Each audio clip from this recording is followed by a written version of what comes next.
Afternoon to you, and you're welcome here to UPMC Nowlan Park in Kilkenny for what promises to be a cracking double header of Camogie Minor All-Ireland finals. Of course, brought to you by Electric Ireland, which is where you are watching us. Don't forget that hashtag, this is major, and it's a major day for the sides, of course, of Antrim and Limerick. They throw in at 2:30 in the Minor A Shield, and we'll be bringing you all the action from that game, so do stay with us. An Antrim side, of course, that are coming in fresh on a run of victories. Lost their opening round to Clare, but since then they've really gone on a bit of a run and have a huge scoring difference throughout that group stage of plus 32. But they've beaten sides along the way of Offaly, Wexford, Limerick, Meath, and beat Wexford again in that semi-final. So they are a side running on a little bit of form. But the crew that are up to take them on today are, of course, Limerick, and they've defeated Clare in that semi-final, having drawn with them in the closing stages of the group that saw them then qualify for that semi-final. So they're on a bit of a run as well, despite the fact that they did lose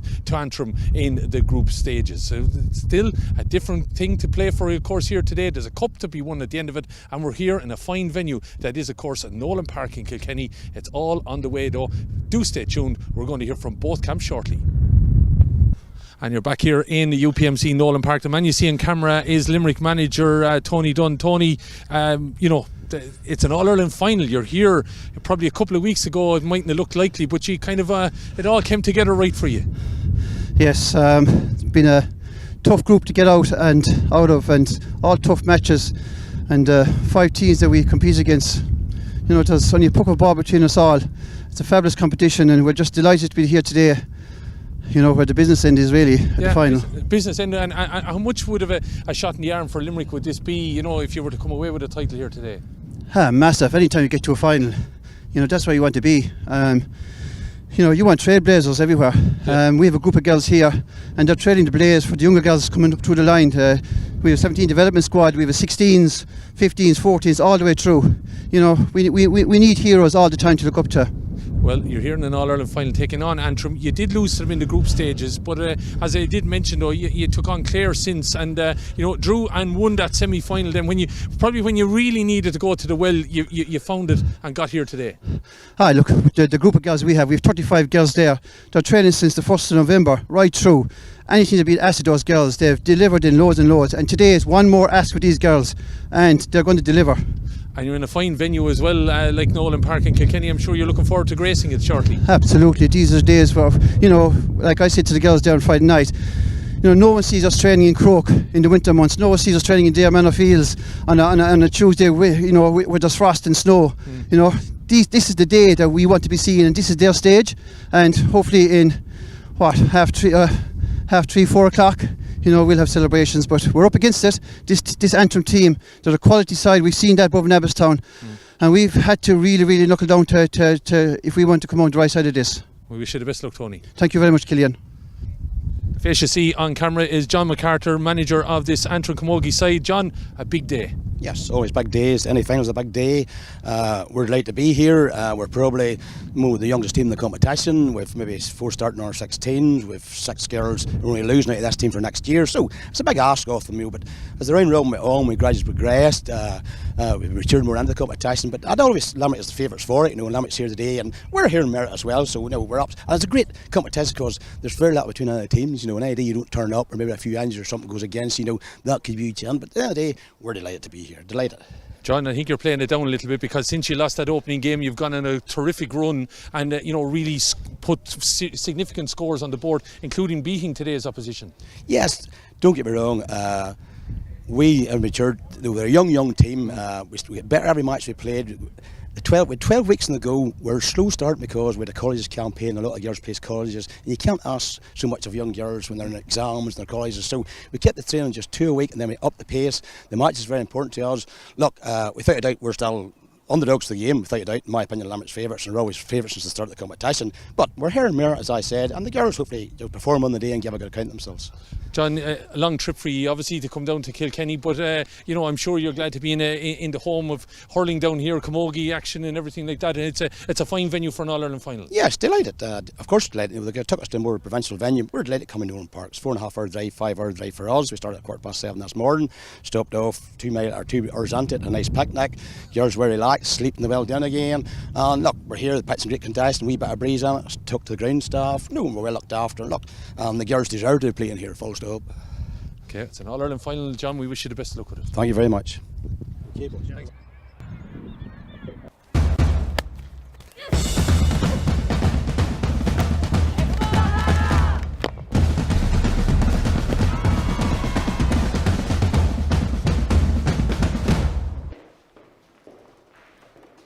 The Electric Ireland Camogie Minor Championships. This is major.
And you're welcome back here to UPMC Nowlan Park. Good afternoon to you and welcome here for the Electric Ireland Minor A Shield All-Ireland Camogie final, and it is between Antrim and Limerick. We heard from both camps there just in the last while, and as you can see the match officials in the middle of our camera shot at the moment. The game will be refereed today by Gavin Dunnigan from Dublin, standby referee John Dermody of Westmeath. On the line will be Max Malloy of Wicklow, and fourth official is Niamh Murphy from Waterford. So Gavin, well known to both teams that are here today. He refereed Antrim and Meath, and he also took the Limerick in games against Clare and Meath. So well known official, of course, at senior and county level, and well known across the camogie sphere. And just checking now on the team sheets, but both teams are lining out as selected. So if you have got a chance to see the programme, we're going to start with Antrim, who, as you heard from John MacArthur, had a very early start, as you can imagine, this morning, and are here just down to our left-hand side at the O'Loughlin Gales end, going through their final warm-up. And they will start in goal with Emer McGivern of Lochiel Shamrocks. The full back line of Aoibhinn Donnelly of McQuillan's Ballycastle. She is the captain. Abby McNeil of Ruaidheo Cushendall, and Casey Crawford will be in the left corner of Cuchullin's Dunloy. The half back line made up of Shanna Hegarty of McQuillan's Ballycastle.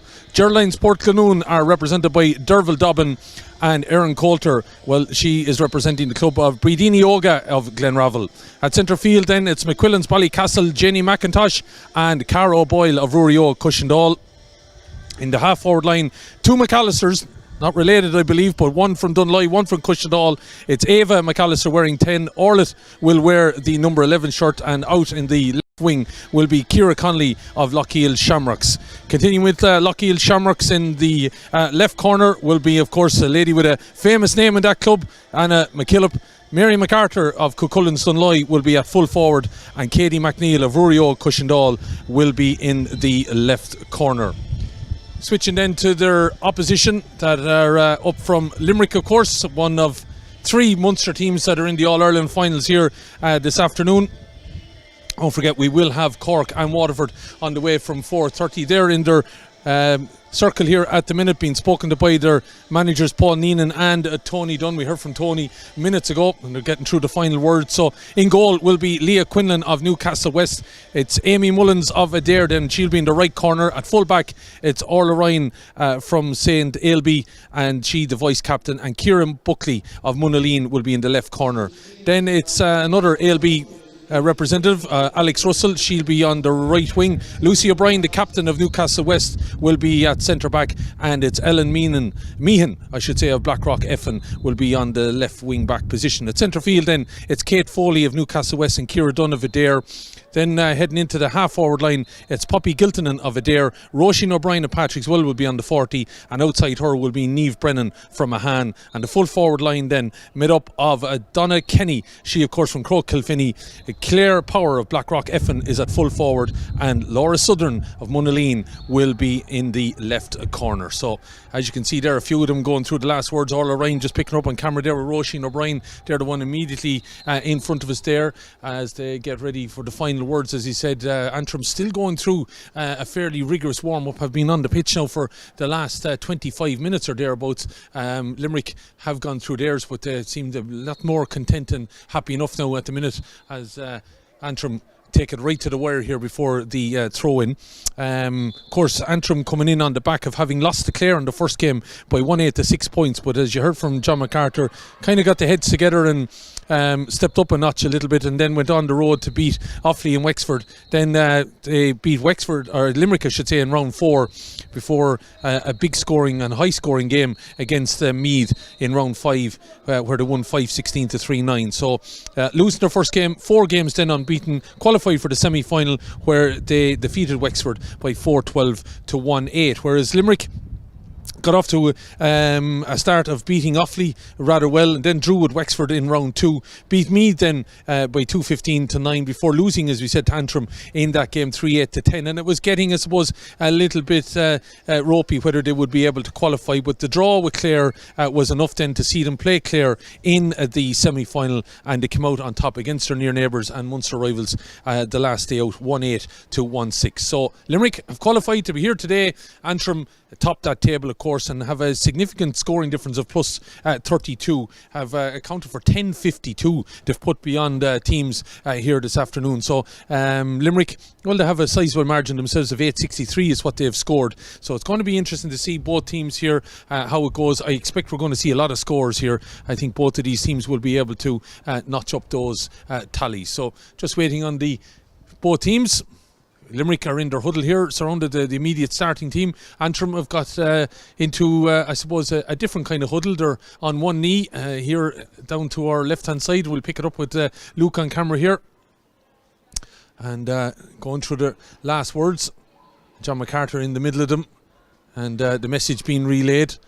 And it's probably a way of ensuring that everyone can be heard and seen and all that kind of thing, probably. But anyway, those girls are getting the last few words there and getting ready for this All-Ireland final. So hopefully you're enjoying the action. You're tuned in, I'm sure, up in the glens of Antrim and all the way down then as well to beside the Shannon as Limerick get ready to take on Antrim. Of course, a few weeks ago, as you heard from John and Tony, played out a game in Abbottstown that Antrim came out on top that day.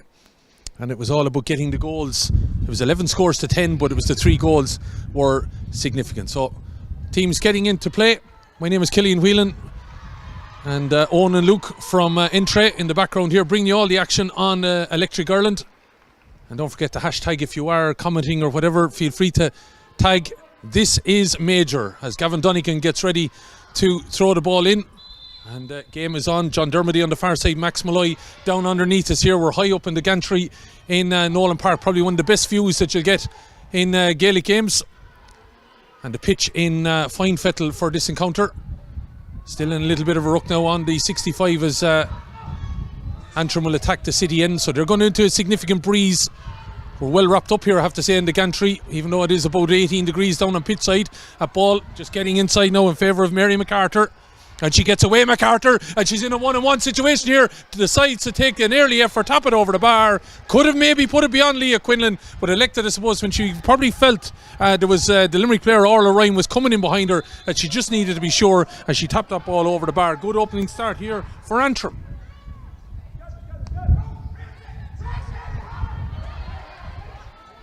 30 seconds gone when that point went over the bar, and Limerick coming down the far side now, gets away from their full forward there, Claire Power, but she's getting inside now, using her physicality, but there's 3-4 saffron jerseys around her now, the green jerseys coming to help, but it looks like It's in control of Antrim. Then they look like they've lost it. Look like a push in the back there on Derval Dobbin, but getting away with it is Claire Power. Knocks it into the middle, but it's well picked up there by cornerback Aoibhinn Donnelly. Was right in the right space. Knocks it out to the middle towards Ciara Connolly. We saw Ciara go through a little bit of a fitness test before the game, but she's out here anyway and ready to go. She is strapped up around that right calf, as you can see. Ball is knocked in long now, trying to find MacArthur inside, trying to help her out as well. Might be Anna McKillop. Ball breaks away from both of them though, and it's taken away by full-back Orla Ryan, the vice captain of this Limerick team. Gives it over the far side now to Ellen Meehan. It's frantic enough pace here in the opening stages of this game. We're not 2 minutes gone, but Antrim lead a point to no score. Goes over the top of the head there of the Limerick corner forward, Laura Southern. And it looks like though it has been gathered by Limerick's number 12, Niamh Brennan, the hand player, coming in well onto her left hand side. It'll be a good strike if it goes over the bar. That is a fine effort, but it's gone to the left or right and wide, I should say, and it's a missed opportunity. But Niamh Brennan, good bit of skill there, and she's just unlucky in the end not to get the score into the far end here of Nowlan Park, down to our left hand side. Does go down as a wide against Niamh Brennan. Ball is picked up though by the other number 12, Ciara Connolly. Connolly getting it forward now. Antrim quite lively, but so have Limerick been as well, and pushing it back surely there on the number 9 for Antrim, Cara O'Boyle from the Cushendall Club, Rory Og. And it's going to be a free in for Antrim that they have. I have to say it's a sizable enough breeze into the face there, but it's going to be taken, and this will judge it now. We'll see how Cara Boyle gets on with this. Just over the 45. Fairly little nonchalant knock in there. I should say it was the corner forward, in fact, Anna McKillop that took that, but she's out to the right and wide, and actually she was fairly nonchalant with that. I'm wondering just if she had got the direction right, could have dropped over the bar, but a wide for Antrim. Over the far side now where the crowd have gathered. Looking as I'm looking at it, Antrim crew to the left and a bit of green on the right hand side as ball is claimed in the middle now by Limerick's Ciara Dunn from Adair. Driving forward now, good strong runner, gets the pass off. Not a great control there by Claire Power. It's broken away from her by Erin Coulter. Coulter driving up the middle now, good strong run from her. On her left, shortening the grip, trying to knock it forward there into the direction of Ciara Connolly, but it's knocked away, and it's centre back and captain for Limerick, Lucy O'Brien, that gets it. Lucy, who one of her first memories of playing camogie was breaking the garage window at home. Well, hope she doesn't break any windows here today, as ball is eventually knocked forward a little bit too much from Claire Power, trying to find Laura Southern, and it goes out to the left and wide. Another wide for Limerick with the breeze behind them. Got to be conscious now of overcooking some of the passes there. But I'm sure we'll start settling into the game as the puck out comes from Emer McGivern, the custodian of Lochiel Shamrocks and Antrim. Ball is taken away there. Aoibhinn Donnelly wasn't sure where it had gone.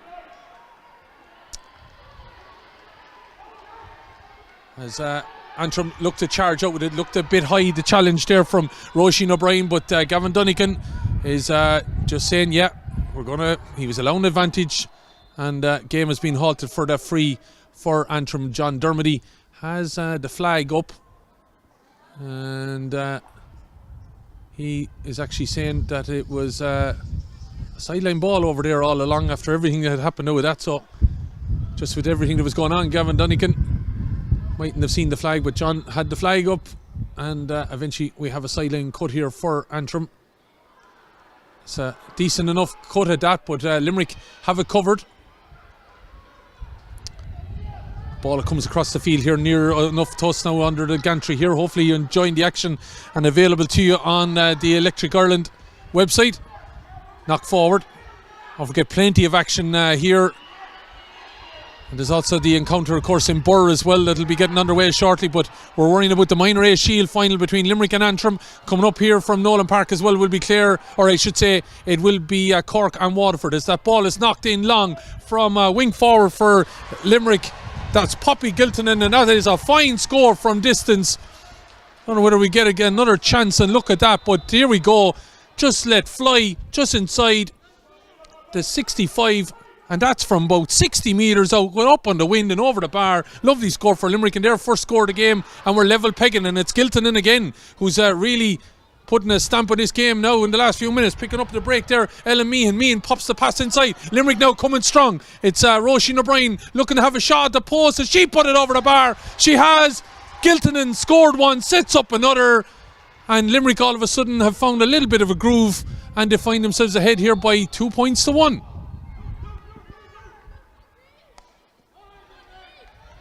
Two quick-fire scores there on 5 and 6 minutes. But don't forget, Limerick have a sizable breeze behind them coming down the field as Antrim come raiding again now with Janie McIntosh trying to find the ball inside. Limerick's number 3, Orla Ryan, trying to get there, but it's been kicked on, eventually rejected. But Antrim keep coming on the attack. They have numbers here, a little bit of an overlap, a bit of a struggle to get it up. Referee is allowing the advantage as it gone over the bar. It has from corner forward there, Katie McNeil. She was going to get the free. Gavin Donegan played the advantage over the bar, and good response from Antrim.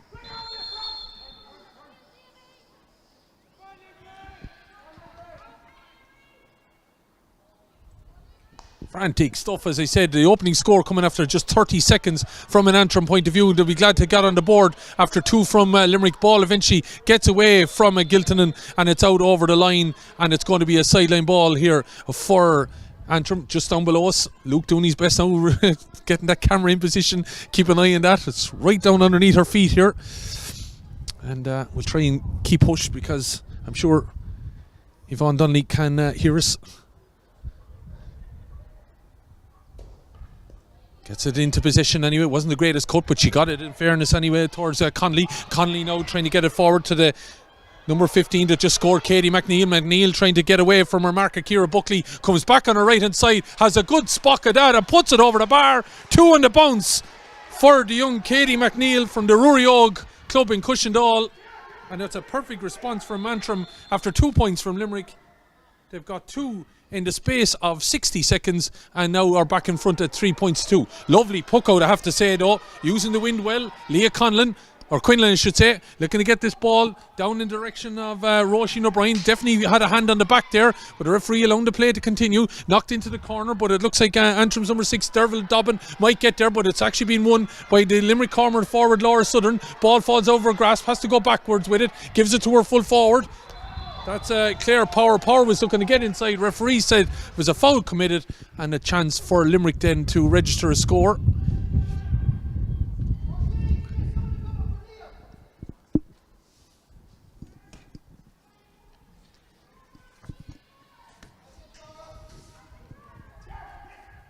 So it's going to be Ciara Connolly, that's, or not, I should say it's Niamh Brennan that's come over to take this from the Han Club.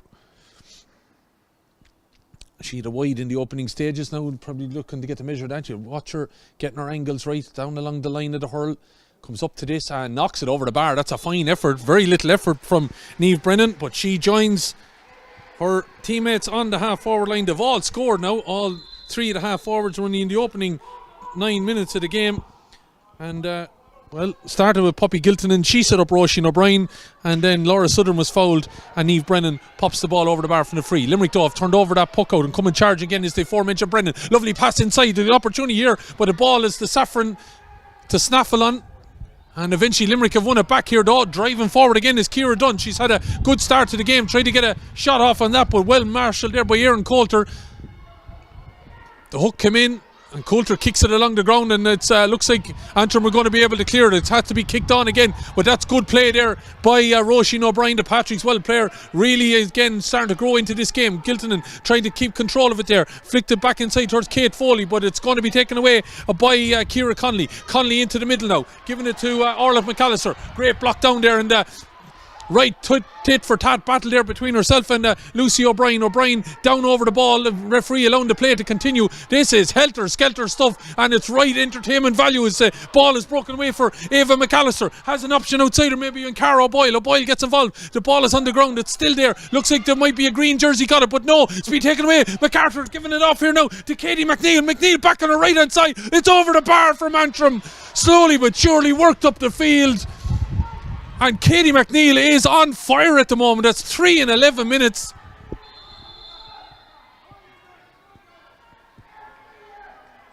And if you want to break it down, that's 3 and 4 for her, and that makes it 4 points to 3 here in favour of Antrim. But it was just all about getting it forward, and getting the danger woman on, and Limerick are going to have to watch out for Katie McNeil. Antrim come again on the far side of the play, trying to get it forward there. Was there wing back Aaron Coulter, but John Dermody says that's a sideline cut for Limerick. And it's a chance for Giltonen. Got the opening score for Limerick and set up the second one. Gets that ball forward. Got a decent cut and it was looking for expected something there out of Southern, but the ball is being broken away and it's McNeil trying to knock it away there. Of course, her sister on the team as well.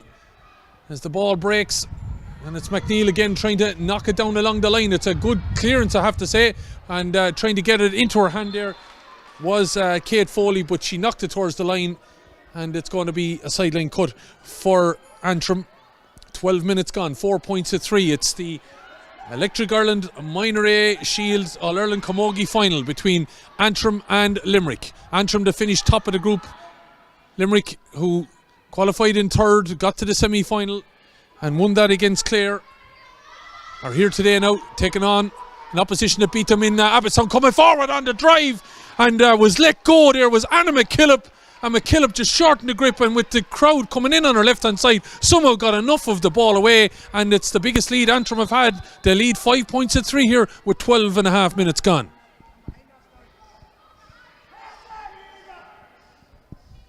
Anna McKillop, of course, one of the great family in Lochiel Shamrock, the McKillops, representing their club and county.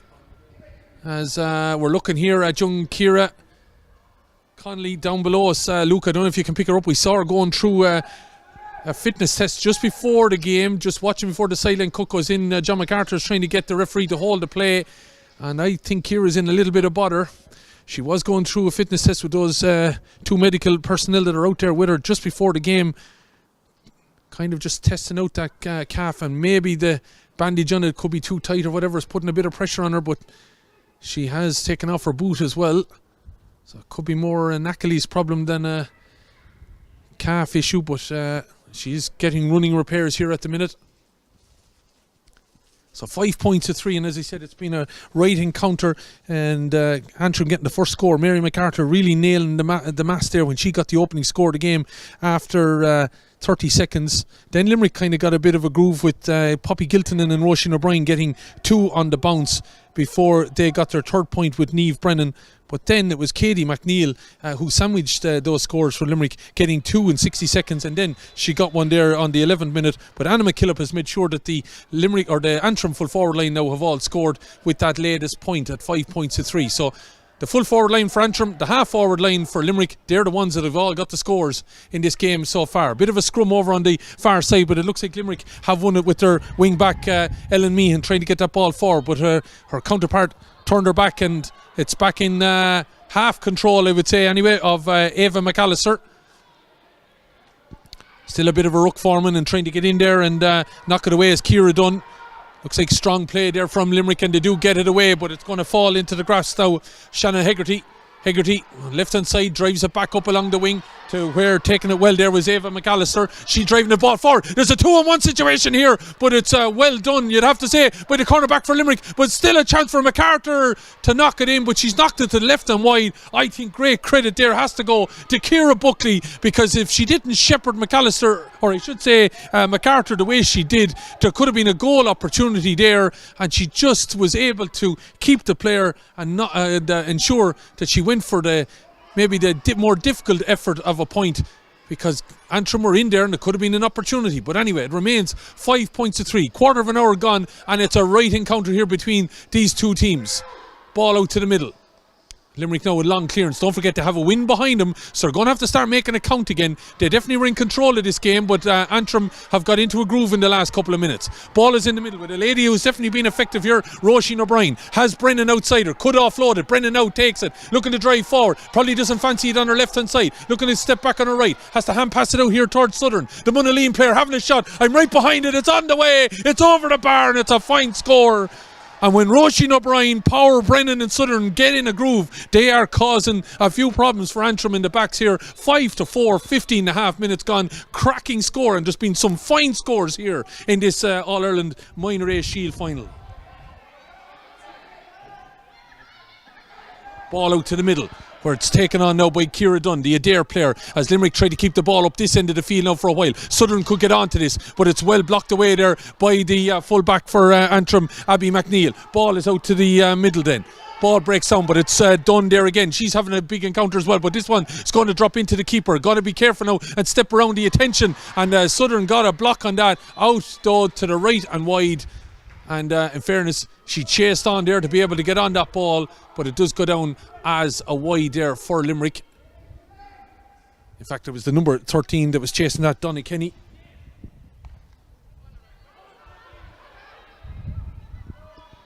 So 16.5 gone, 5 points to 4. Right encounter, and it was close enough in Abbottstown, I suppose, when you look at 11 scores to 10, but it finished 3-8 to 10 points. As you see, I think the Waterford team coming in over on the far side, of course, they're getting ready for the Minor A final. Luke is picking them up there on camera. There they are coming in. Just, I'm sure, taking the rees. They're not on stage until 4:30. Cork were here early as well, and I think doing their warm-up over in Loughlin Gales as we speak. But here at the minute, it's all about the hotbed of the action and the Minor A Shield final here between Limerick and Antrim. Ball breaks over on the far side, and it's well spun away from the challenge there by Ava McAllister on her left-hand side. It'll be some score if it goes over. Cracking effort from the young lady. Took it away there from the attentions of the Limerick wing back and drove on and made her own score. Put it over the bar. Left-hand side from on her left. Fabulous effort there. Great score from an Antrim point of view, and they're now back by a 2-point lead.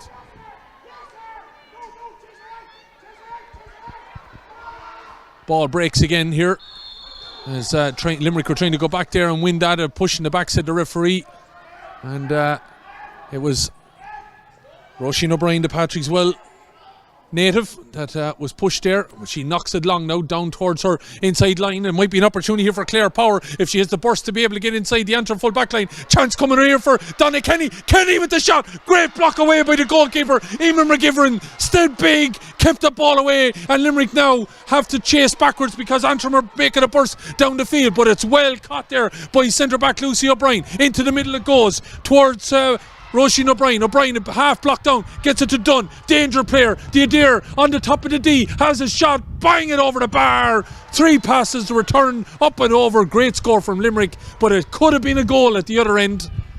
Chance for Donna Kenny, but it was well done by Emer McGivern, who was able to block it away. The clearance though went away of Limerick, and it was returned with purpose by Ciara Dunn, up and over the bar. 6 points to 5 here.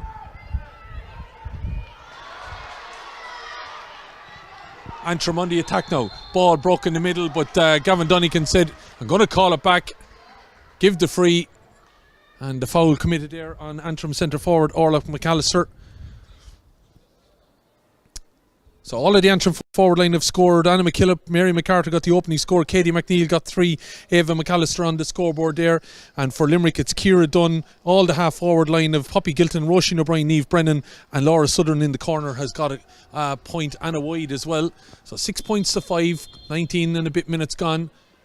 And just a little bit of concern, I think, from the Antrim backline, or the management. Ciara Connolly still looking a bit ropey on the leg, but that's a fine effort there, sent in and over the bar. And I think that's corner forward there. Katie McNeil, has she got no, it's the other corner forward, Anna McKillop, apologies, she's the one that's on the freeze, of course. And she's put that ball over the bar. A fine free right in front of the goal though, but still into the teeth of that breeze, which I have to say has made us put on a few extra layers up here in the TV gantry. That ball is over the bar. 7 points to 5. Giltonen playing well, knocks that ball down along the wing now, trying to get her fellow half forward Niamh Brennan on the charge, but referee Gavin Dunican said there was a drop of the hurl there by one of the Antrim defenders, and it's a free for Limerick. Think like we're going to see a change on the Antrim team. Looks like number 18 is going to come in, Amy Ferris. It's a free for Niamh Brennan.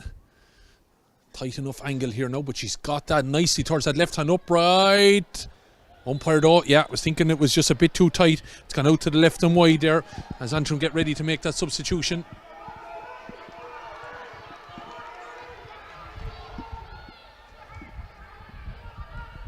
I'd imagine it's probably going to be for Ciara Connolly, unless there's somebody else out there having picked up, as foul committed on the Antrim defence, and they have a chance to clear along here. Antrim playing well, as I said, into a strong breeze that's coming from the city end.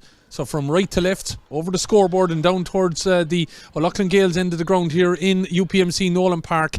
This is, of course, the Electric Ireland Minor A Shield All-Ireland Camogie final between Limerick and Antrim. If you are commenting online, make sure to include the hashtag #ThisIsMajor.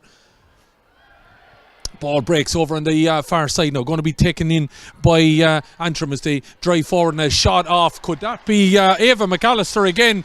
That's a fine score, just stuck out of the pocket, kept away from the trouble, and was able to flight that ball over the bar. In fact, it's the centre forward, Orlac McAllister. So the two McAllisters are now on the scoreboard, but just kept out of trouble, and now Antrim just extended that lead a little bit. And here to come again. That's a long range effort into that breeze, dropping in dangerously. MacArthur's in there, could look to get a touch.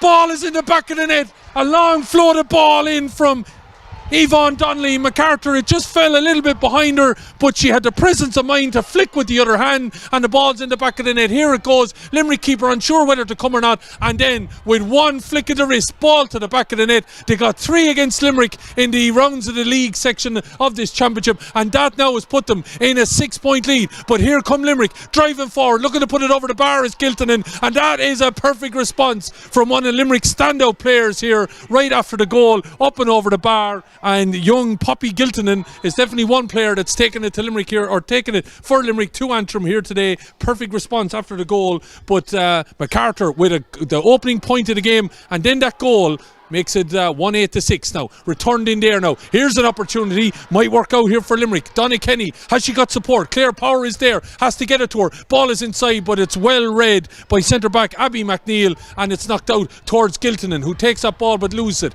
Looking to turn inside her player. Here's a shout, but pass is blocked down there. It's have to say, right encounter here between these two teams, even though now there is a 5-point lead for Antrim. Ball breaks in the middle, advantage being awarded by Gavin Dunnigan. Here they come again now is Antrim. Ball dropped in there by Jenny McIntosh, but the referee says he's going to call it back for the foul that was being committed by Roisin O'Brien, and he's going to have a chat with the young Patrickswell player as well. So free in for Antrim, and the last time they lofted in a long ball from this direction, the ball ended up in the back of the net.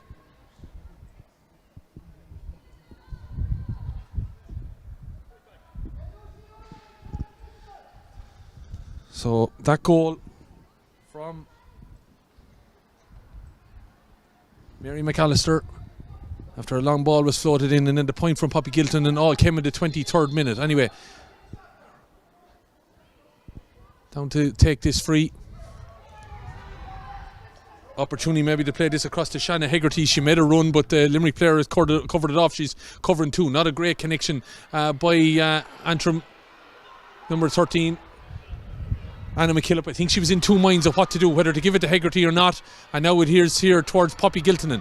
Lovely player, I have to say. Giltonen takes her time, plays the ball across, might make it, and it does eventually to corner forward. Laura Southern has 1 point on the board, knocks it into the other corner now, looking for Donna Kenny to do something. She's looking to turn inside her player, and she does, and on the end of the hurl now has a bit of trouble. Lovely pass inside, might work out here for Power, but again little bit overcooked, and it's going to be the Antrim defence that are able to clear it. Limerick have had a chance to get in for 2 goal opportunities and haven't taken either. Driving forward here now with it is the player with number 2 on her back, Yvonne Donnelly. She gets it inside towards Katie McNeil. 3 points to her name already. There's a 2-on-2 situation. Ball is getting across. MacArthur could make it, but it's gone out to the right and wide. Chance gone a begging for Antrim. 1-8-6 points. Can we draw a breath in this encounter? 25 minutes gone. It hasn't stopped from the time Gavin Dunnigan has thrown the ball in. Here's a stop, and maybe we will be able to take a breath. 25 minutes gone. 1-8-6 as some of the players go down and adjust the boots.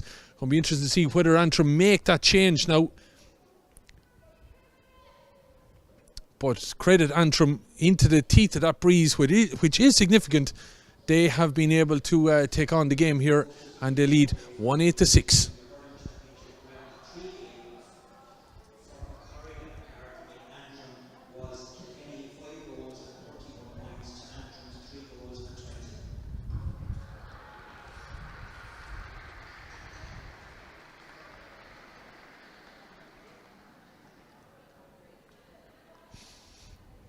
So you are watching the Electric Ireland Minor A Shield All-Ireland Camogie final between Limerick and Antrim. It's live on the Electric Ireland website, and make sure and check out their socials as well at Electric Ireland. And as you can see on screen down in the bottom right hand corner, hashtag this is major. A major day of course for these minors of Limerick and Antrim. And don't forget, coming up, if you want to keep an eye on camogie action, we are promised a cracking encounter in the A final between Cork and Waterford. That gets underway at 4:30, and we'll have all the action here again from UPMC Nowlan Park.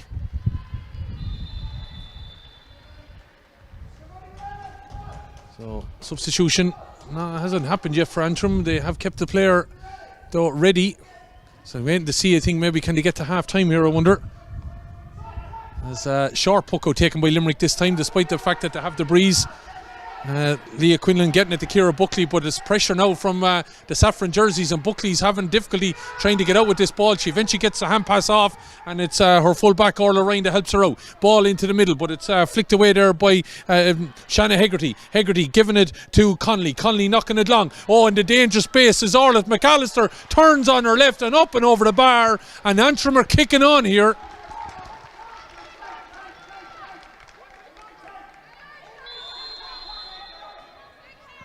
Ball inside, McAllister in on her own in the D. I know there was two Limerick players around her, but she had acres of space and was able to put that ball over the bar. Limerick just since the goal got the point back, but are just struggling, I think, to get a foothold here. A little bit of advantage being awarded to Limerick here, nothing accruing, and he's going to call it back, Gavin Dunnigan, and just warning the Antrim player.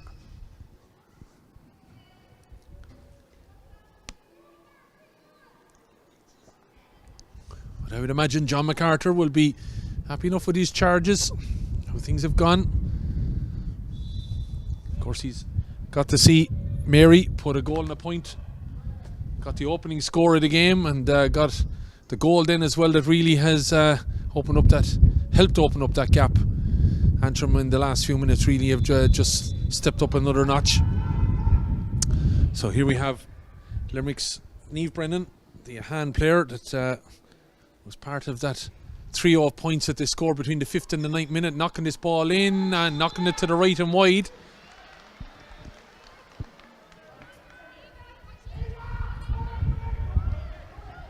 Fortunately from a Limerick point of view now, just with a couple of frees that they've got, and they had 2 goal opportunities, didn't take them. Down just to the right of the goal there as we look down at the Waterford mentors and some of their team. There's a few of them as well over on the far side, watching this encounter there on the way, of course, at 4:30, taking on Cork. Probably a statement of where things are maybe in underage camogie in Munster, that 3 of their teams are in All-Ireland finals, and it looks like we're going to have Poppy Giltonen getting a card for that offence, whatever she did, according to Gavin Dunnigan. She's one of the standout performers here for Limerick. She's picked up a yellow card here after 29 minutes as this free then from her own 65 is knocked in on top of the D. Either of the McAllisters are sniffing around there to try and win it, and look like they've won the ball back there, and it's Orla who's really come into this game, been really impressed by her low centre of gravity. She's just able to get stuck in.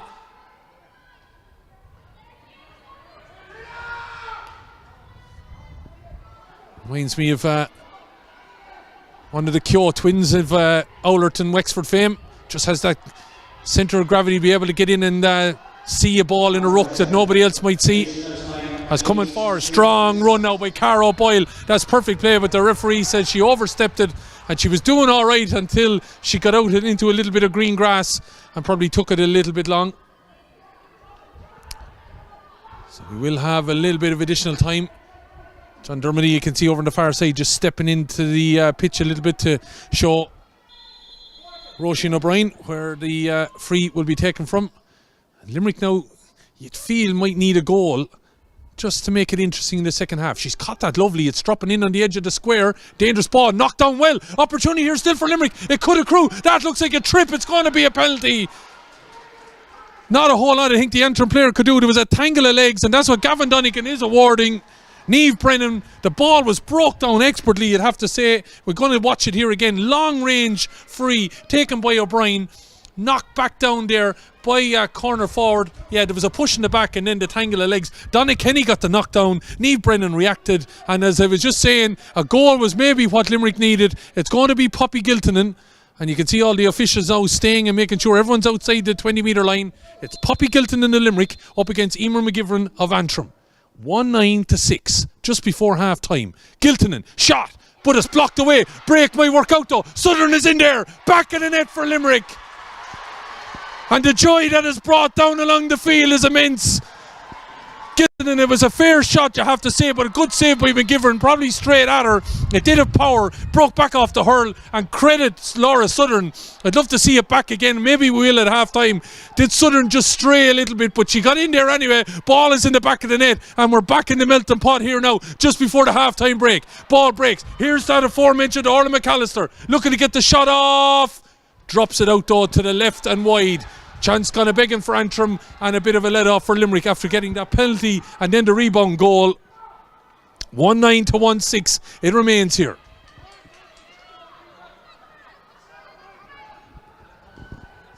Puck out from Leah Quinlan then. So Laura Southern with that goal, the Monaleen player from the rebound that came off McGivern. They couldn't blame McGivern in any way. She did what she had to do.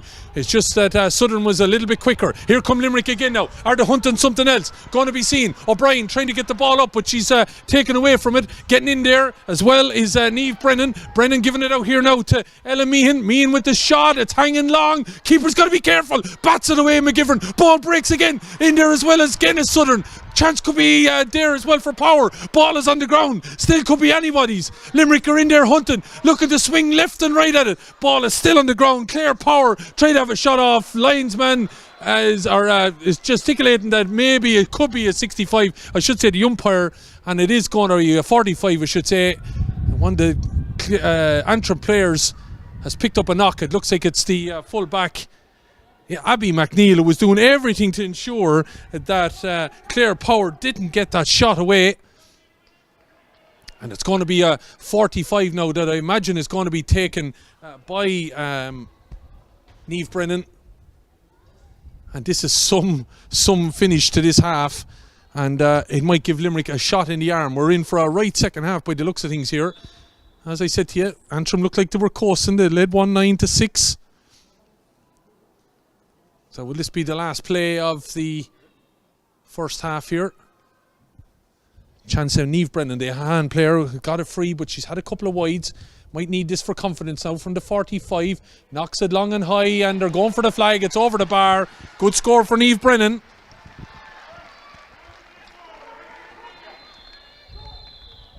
And there you have it. Gavin Donegan calls for the sliotar. Half time it is. Limerick now and have bounced back. They've been called to this side of the pitch. They're not heading for the dressing rooms, but it's a cracking encounter. It looked like maybe Antrim were putting the squeeze on, and when they led 1-9-6 as we headed on the half hour mark, it looked like they were going to be going in with a perfect fillip as they went in at half time. But a goal from a rebound off the keeper after a penalty was awarded to Limerick saw Limerick then put a bit of a squeeze on. They got subsequently in for another goal opportunity. It was deflected out for a 45 that was sent over the bar by Niamh Brennan. So it's a right game, I have to say here. It's really been dominated by the forward lines, who have 5 of Antrim's 6 forwards have scored and 4 of Limerick's 6 forwards have scored. So that'll give you an idea. It's a forwards match, and this could be a high scoring encounter by the end of it. But it is Antrim who lead here at half time in the Electric Ireland Minor A Shield All-Ireland Camogie final. It's Antrim 1-9, Limerick 1-7. Don't go away, because you won't want to miss the second half by the looks of things.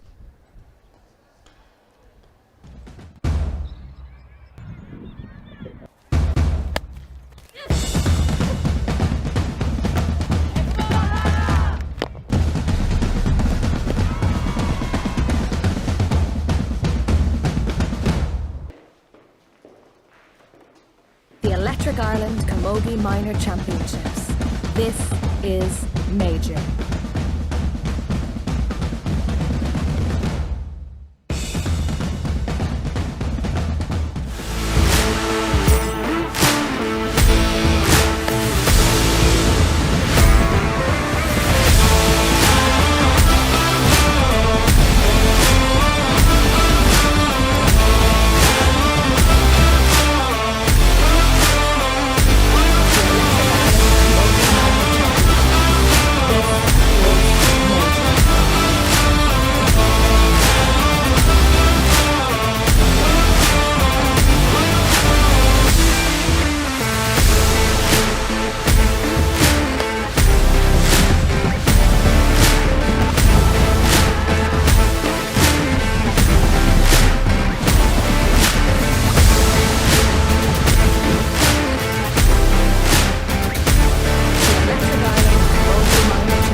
And you're welcome back here to UPMC Nowlan Park. Hopefully you enjoyed the highlights and what has been a cracking first half of this Electric Ireland Minor A Shield All-Ireland Camogie final between Limerick and Antrim. It is the girls from the Saffron County that lead by 1-9 to 1-7. But some fine skill and some fine scores, if you watch those highlights again, have been taken. But in 30 minutes, we may know the destination of this All-Ireland Shield, as Limerick, who opted to stay out on the field for the duration of the half-time break, over here just down underneath our press country position, get in position. Antrim went to the dressing rooms. Cork got out and were poking around on the field, and their Waterford counterparts were looking at them bemusedly. But Antrim now, officials just getting to the sideline here. Gavin Donegan looking around, making sure he's everyone in position. We didn't hear word of a change, although there was a Antrim sub getting ready just before half-time break. So I'll just wait to see and verify if there has been. Might be a little odd positional switch, but the ball is in, and it's Antrim. Looked like they were going to get a control of it there, but Limerick have driven on, and it's a good strong start there from midfielder Kate Foley, the Newcastle West player, still going, but it looks like a saffron jersey has got there to deny her. Erin Coulter getting back, has help from her full-back Abby McNeil, but elects to go down along the wing and try and find Ciara Connolly. Ciara, as I said, who was that injury worry during the game. She had to be tended to at one stage, but she's still out there, as Limerick though have returned the ball and is still getting forward is the other number 12, Niamh Brennan. Niamh got that 45 just before the half-time break to narrow it to 2 points. Tried to get in there, but ball has made it all the way down to Orlac McAllister, who has looked like she got a nudge in the back there, but nothing from the referee or the linesman on the far side, so maybe she overplayed it a little bit. But she really has come into this game, Orla McAllister, and has directed an awful lot of traffic in the last 10 minutes of that first half. Ball has been taken away anyway out of that scrum of players and knocked over here to the far side towards Katie McNeil, who really had a run of form in the 7 to the 11 minute, got 3 points, but ball has been taken away from her and MacArthur here by combination of Limerick players. MacArthur's not giving up the battle though, and trying to use some of her physical attributes, I would say. Ciara Dundee, a dare player there, but unfortunately the sliotar got away from her and it's out over the line, and it's going to be a sideline cut that Antrim will take. John MacArthur urging on his troops. Fairly animated man up and down the line here, as John Dermody tells Erin Coulter where to place this ball.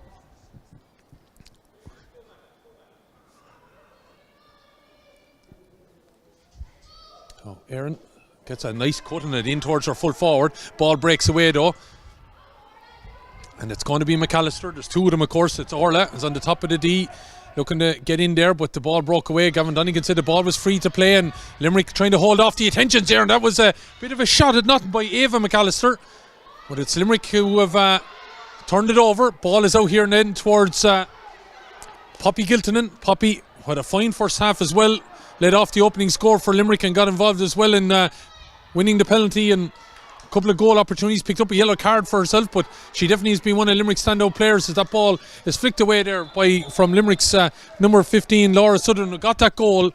It was a rebound from the penalty that came off McGivern, and she was there on the break to be able to put the ball to the back of the net. It made it 1-9 to 1-6 at that stage, and then we had the 45 from Niamh Brennan. But it's Giltonen gets a lovely cut. Oh, look at that, the way it fell. It could have just gone into the palm of the hand of Southern, but just got away from her a little bit. A lovely cut, and that ball by Giltonen. Ball breaks there, and it might be kicked on by Alex Russell from the St. Elby's club.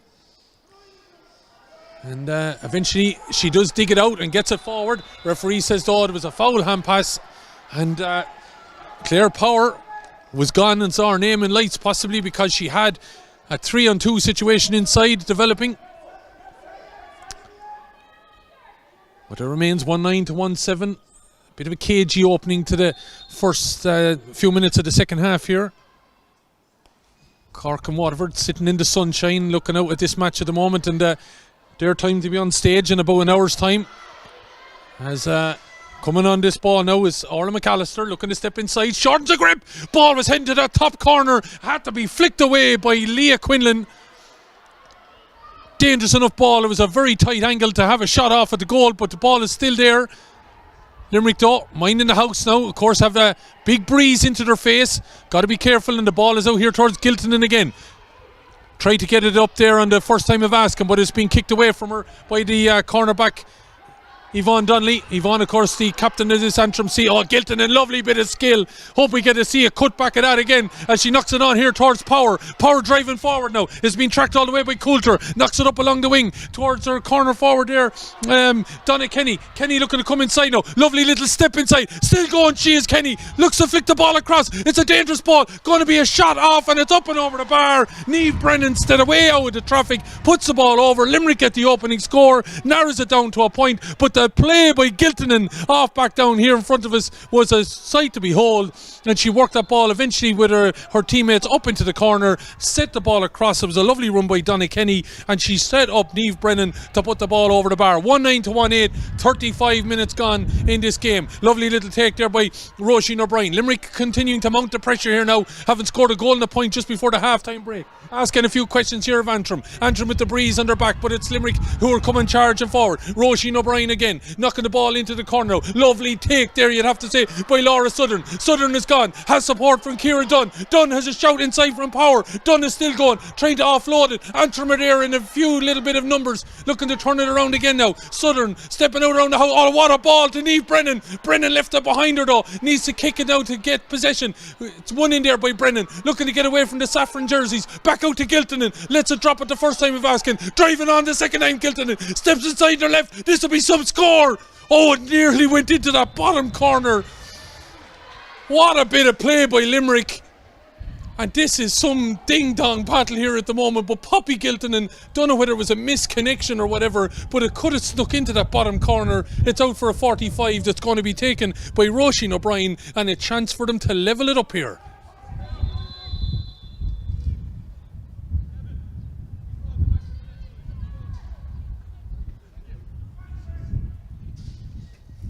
So Patrick's well, Roisin O'Brien going to have a shot at this from the 45 into that wind, drops it over the bar, and we're level pegging here.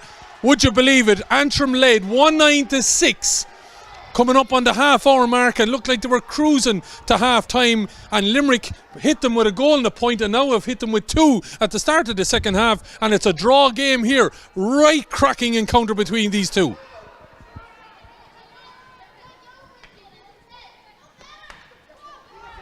Ball breaks underneath us here. Again, it's Limerick who really have come out all guns blazing. Foley knocking it up here. Lovely take there by Donna Kenny. Donna Kenny plays it in over the top now, asking an awful lot maybe, should say it was Southern setting up Kenny. Kenny does somehow won that ball back. Kenny could find Southern over on the far side if she could. She's blocked down, trying to get their Power to help her out, but it's Foley that's still in there looking to dig it out maybe as well. Kenny is there, and eventually the ball is out over the line on the far side. If that pass had got across the field, Southern had found herself in space, and it could have been, but it wasn't to be. Shoulda, woulda, coulda, I suppose. Limerick though mounting a bit of a charge at the start of the second half, back level. Ball back to the keeper McGivern, who, as we said, saved that penalty well from Poppy Giltonen, but the break came back in favour of Limerick. Limerick are on the charge here now again. You wouldn't think they're fighting into the breeze. Long range effort from Ciara Dunn, dropping it in. Keeper knocks it down straight into the path. Limerick players are going to have a shot at this. Ball is on the ground. It's still in there with the Antrim defence trying to get this away. It's on the end line. It's hard to know who's going to get a shot off here at any particular stage. Anyone the Limerick forwards could have a cut at this, and it's an opportunity for Kenny, flicking it inside again. Here's a chance for O'Brien. It's trickling all the way into McGivern, and she's going to release the ball out here towards Poppy Giltonen. Giltonen now in a bit of a race to get back and deny the opportunity here for the number 8 for Antrim, Janie McIntosh. Giltonen did that well, knocks it down along the line now. Dunn is stayed forward, but it's going to be cutting across here. Aoibhinn Donnelly to knock it towards the sideline, but there's a bit of a scrum now over the top of this ball, rolling it up into her hand. The ball is not gone. John Dermody watching. Claire Power drives on. This to give Limerick the lead. Ball is dropping in, drops down in front of Kenny. Look at the step inside. She jinks and jives left and right. Ball comes away off her hurl, and it's out to the right and wide. It is helter-skelter here.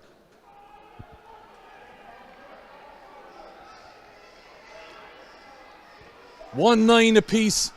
with 9 minutes gone in this second half. Limerick have had chances to get in front here. Could have had maybe a shot in for goal. Could have had a point possibly.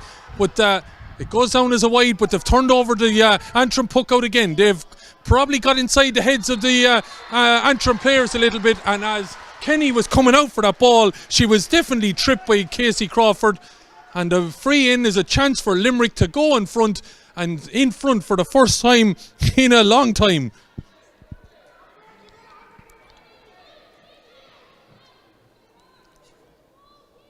By my reckoning, we have to go back to the 9th minute of the game when Limerick led 3-2.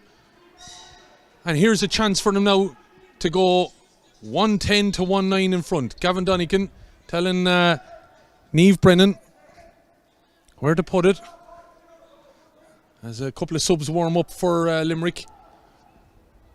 Change has been made on the field. Yvonne Brennan has been switched off of Poppy Giltonen. And that ball is knocked up and over the bar. So Limerick in front here at 1-10 to 1-9. 1-9 to 6. That's the last time Antrim scored. 1-9 to 6 it was. It's now 1-10 to 1-9. Pushing the back, I would have felt there on the number 8 for Limerick, Kate Foley, but the ball is being manufactured on by Cara Boyle, giving it inside. The shot comes off from McAllister, and I have to credit Antrim. They haven't missed too many, but that is Orla McAllister with the wide.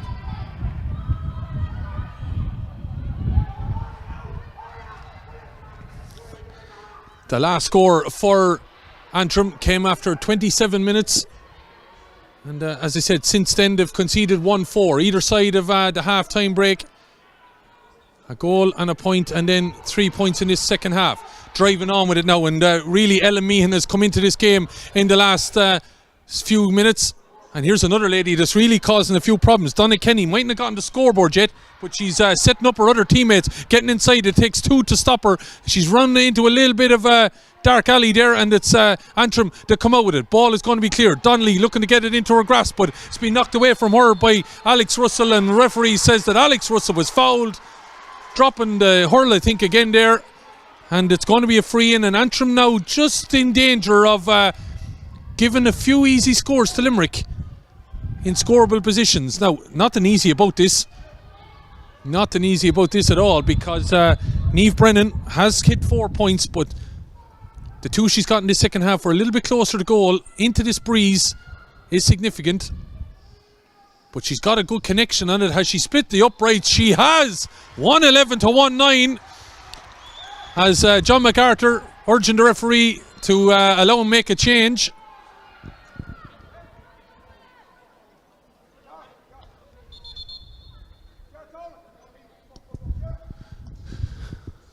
So number 18 is coming in. We mentioned her, Amy Ferris, a long time ago now at this stage. And Ciara Connolly, who I have to say probably hasn't been flying at full fettle.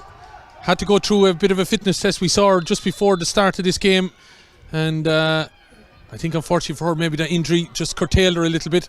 But in for her is Amy Ferris. Ball breaks anyway, and it's taken on here now by Erin Coulter. Antrim needs something to just get the confidence going again. Breaks here towards Orla McAllister, who is definitely the go-to player now for Antrim at the moment, but the ball has broken, and eventually the referee says that the Limerick player had overplayed the ball, and I think Ciara Buckley's trying to say to him, what could I do with it, ref? Sure, it was caught between the two of us, but he judges her of being in possession in it. So a chance for Antrim to ease themselves back into this game. It's going to be Anna McKillop.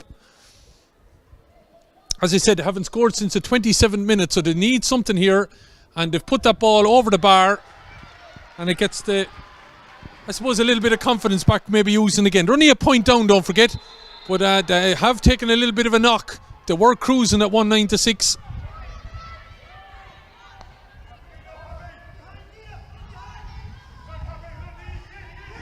$1-9 to 1-7 it was at half time. It's now 1-11 to 1-10. It was Antrim that led. Ball gets through to MacArthur. She got the goal already. Being tracked there well by Orla Ryan. Ball is in a bit of a ruck again down the edge of the square. MacArthur goes to have a shot. Ball is picked up though, and it looks like it's going to be the centre back there looking to get that ball off for Limerick. Lucy O'Brien turning into a little bit of a traffic though. Limerick got to be careful. Ball is going to be sent back out here, looking to get in there and clear her house again is Lucy O'Brien. The referee said though there was a foul committed on the Antrim number 15, Katie McNeil. McNeil is down now and she's been checked on by her fellow players as the medical staff come out to her, and it's an easy enough chance, I'd say, for Antrim, and a chance for them to go back level here. With a quarter of an hour gone, this game's still very much in the melting pot here. But credit Limerick, the way they came back out and exerted themselves into this game and got themselves in front. But in the last minute now, just a couple of easier frees for Antrim, probably easing them into this game here. Definitely confidence is taken a knock, not flowing with the competent ease that they had, and sometimes when you have the breeze it doesn't mean you work as hard possibly, or you just don't find the space as easy. And definitely it's asking a lot of these young players, but it's the free taken, and again Anna knocks it over the bar there. That's 2 in a minute essentially. They turned over the Limerick puck out and subsequently got that free there from that. So we're level pegging here, 1-11 apiece. As trying to get on that ball there was Antrim's number 7 Aaron Coulter, but it was knocked out by a Limerick player, and it's going to be a free in. Don't forget, this is the Electric Ireland Minor A Camogie Shield All-Ireland final, and it's between Antrim and Limerick. You can see down the bottom right hand corner of your screen, if you're commenting on social media with what a cut that is, make sure you include "this is major." But it's a fabulous cut from Erin McCoulter. She definitely has that in her locker anyway. But Limerick defence look like they have it covered off here now with Amy Mullins, the Adair player, looking to play the hand pass there. Ellen Meehan robbed of the ball there though by MacArthur. All is on the ground, and John MacArthur keeping in there and giving a shout, and John Dermody's trying to keep control of him as well. And John, definitely a very animated manager on that line. We see him there on the camera. As Gavin Donegan throws that ball in. Sure, John, a very passionate man about his hurling and camogie. As ball is taken on there by the Antrim number 9 Cara O'Boyle, but she knocked the ball out over the line, and it's going to be Limerick's number 11 Roisin O'Brien that's going to take this. So 1-11 apiece.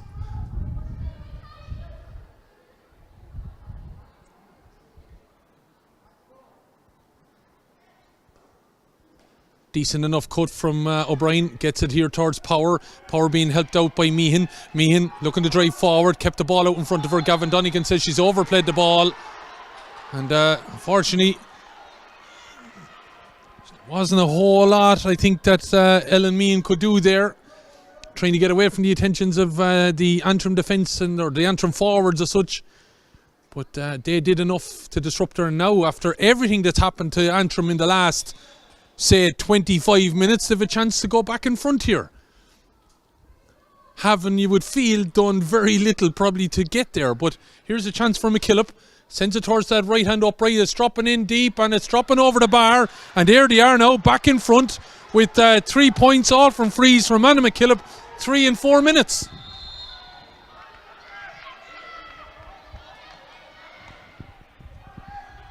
So come at the hour, come at the woman. Anna McKillop has brought Antrim kicking and screaming, having been 2 points down to now be a point in front. Limerick come again though, looking to get away from the attentions over on that far side. It looks like it's Adair's Ciara Dunn dropping the ball in there again is Kenny. Got to be a dangerous woman, jinking and jiving left and right, back on her right, hasn't scored yet, won't score this time. Ball is taken away there by Aaron Coulter. Coulter puts the head down now, drives out, trying to stop her there. Could have been Roisin O'Brien. Looked like she overstepped it a bit, but the Limerick defence have it and are going to send it back up the field. Look at Poppy Giltonen, all on her own on the 45. It's taking a winding up, sending this ball in, but it's dropping out to the left and wide. Maybe, just maybe, she had loads of space there. She could have taken that on and drew in her corner forwards, but a wide for Poppy Giltonen.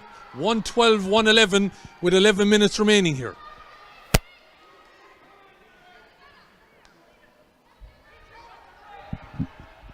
Not too many wides here, have to say. The chances both sides have had, they've been very economical in them, but here comes Danger Woman. I'm calling her now for the last few minutes. Orla McAllister getting away from the immediate attention. McAllister with the shot. That's an important score for Antrim. They now find themselves 2 points up, haven't been 2 down.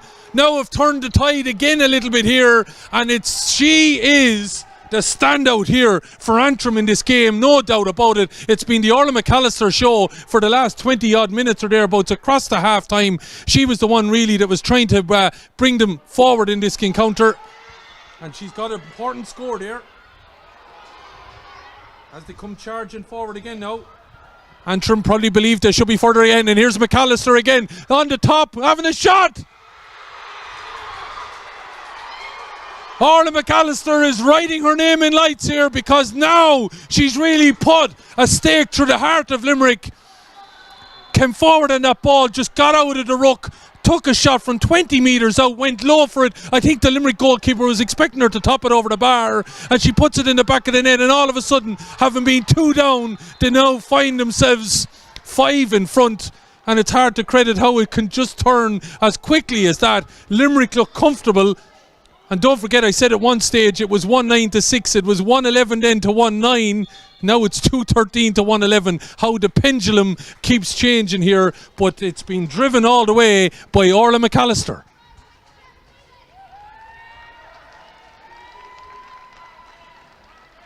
Limerick making a change. And number 20, Kate Feasey of Patrick's Well, is in for her clubmate Roisin O'Brien, as here comes Orla McAllister again, the Rurio Cushendall player, looking to give it back, but it's been taken away by Amy Mullins, the Dare player, looking down along the line, played it intelligently towards her clubmate Giltonen, but it's been taken away from her by the other sub that came in moments ago, Amy Ferris dropping the ball into the middle. Limerick have to come and build again. They built so well either side of the half-time break. They now have to look and raise their game again, because they went 6 points down at one stage. They got back to be 2 in front. They now find themselves 5 down in the blink of an eye. Ball is forward here. Limerick are spraying this ball lovely around the ground, looking for Donna Kenny up at the far end. Maybe they could have taken one of those chances that they had for goal in either the first or the second. They could have been further ahead. Kenny looking to get his shot. Ball is across the square. Could be an opportunity still here. Limerick are still building on this. It's 8 minutes remaining. Ball is back with Niamh Brennan inside. Going to have a shot. Maybe Kenny looked like she was in there to have that strike away, but it's going to be a free out. I think advantage to Antrim inside. Kenny is on the ground though. Medical staff trying to get into her. Giltonen could give it to Meehan, but she's driving on. Dunn inside her. Alexa give the hand pass further up the field though. Giving it in here towards Claire Power. Power though being kept away there by the saffron jerseys, and a chance for maybe a break here. No, there isn't. Play is going to continue, but Gavin Donegan says there was a chop down there, and it's going to be a free in. This game has had everything, and Limerick have had chances, and really Donna Kenny has been in there on the end of some of these things, but unfortunately she just couldn't get the swing at the ball there that last moment, with the goal kind of gaping, and chance gone a begging again, and Antrim doing everything now to keep out the green and white jerseys. Looks like Limerick are going to bring in number 17, Bruff's Kieran Neenan. She's going to come in for Poppy Giltonen by the looks of it. Kieran replaces number 10, Poppy Giltonen, and number 22, Amy O'Halloran, replaces number 13, Donna Kenny. So Donna Kenny, I think, might have picked up a knock, so she's been replaced there by Amy O'Halloran. Bit of an unusual one. Giltonen was lining up to take that free, and she was taken off it. She had a massive game, I have to say, for Limerick here, and maybe that wasn't the ideal time, but anyway, the free's going to be taken by another lady that's able to knock him over the bar anyway, Niamh Brennan, and Brennan does that. I think Giltonen might have been thinking about having a shot at goal possibly, because she has a powerful shot, Poppy Giltonen. A fine performance from her, but she has been replaced, and so has Donna Kenny. So all the right side of the Limerick forward line has been replaced, and it's now a 4-point game, and there's still time for Limerick though.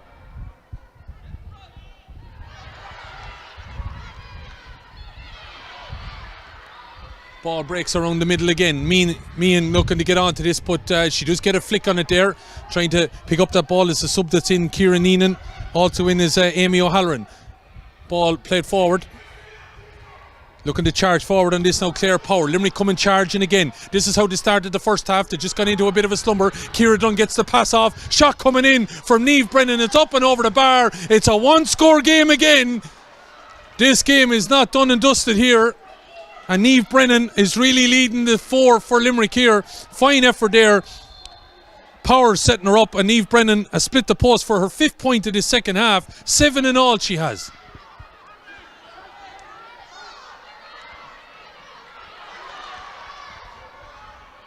Ball breaks over on the far side.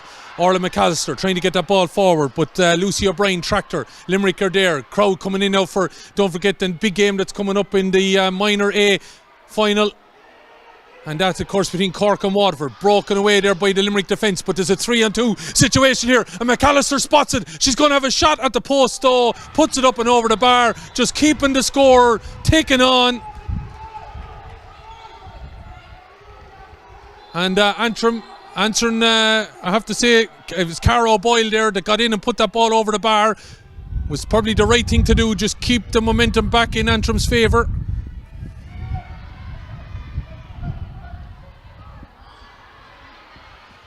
As Limerick tried to get on that ball, but it's been taken away there again by Erin Coulter. Coulter drops the ball, but it might work out. And Cara Boyle getting in there maybe to help her out. Kate Foley tried to get in there as well, but the referee says there was a chop down. It's going to be a free in for Antrim, and after Limerick's hard work to get those 2 points, to get within one score, there's a chance here now again for a 5-point lead for Antrim. And they have all in favour of them. They have the time, which is now heading to the 56th minute. They have a 4-point lead and a chance here for Anna McKillop to make sure this ball goes dead. She has a significant breeze behind her.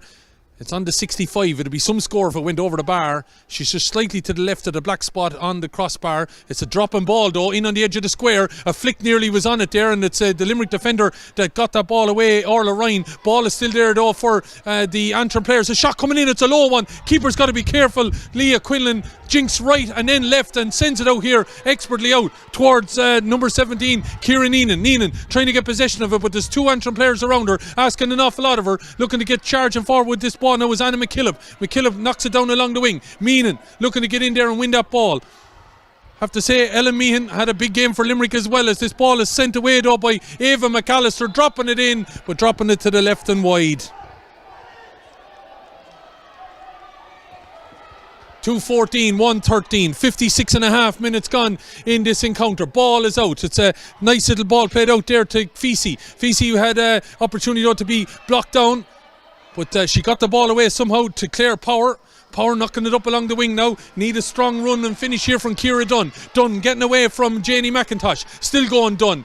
Looking to flick the ball inside. That's a dangerous ball. Antrim defence have got to be careful now. Ball breaks away. Looking to turn around and spin and put it up and over the bar, but it's gone to the right and wide. Chance kind of begging for Limerick from their number 22 there, Amy O'Halloran.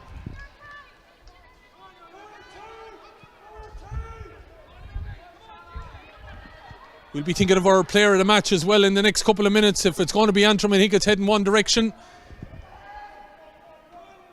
Their centre forward was definitely a standout player, but Katie McNeil, Mary MacArthur, Anna McKillop at different stages here today, along with Abby McNeil back in the full back line. But Orla McAllister, I think, just came in and made this game some of it her own at key moments.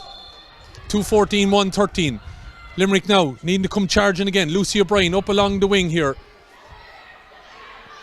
giving it here towards Laura Southern and Kenny, who've been jinking and jiving around during this game. Oh, ball is played inside. If someone had just been aware of that low little ball that was coming in from Katie Feesey there, that could have been an opportunity for Limerick, but it remains a 4-point game, and Limerick have hit, you'd have to say, 2 bad wides now in their last 2 attacks, and you don't need that with 2 minutes remaining on the normal time clock here.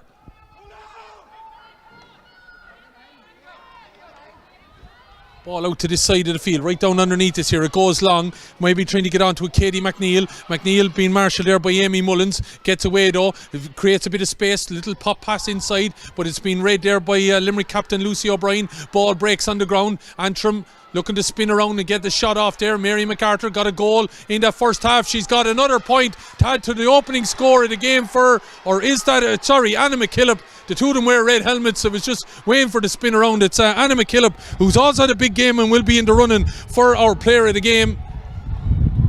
She got 3 vital points when it just meant that Antrim could afford to kick on after Limerick, don't forget, had gone in front. They led 113 to 111, haven't scored since, a little bit like Antrim, got 1-9 to 6 in front and then didn't score until it was 111 to 1-9.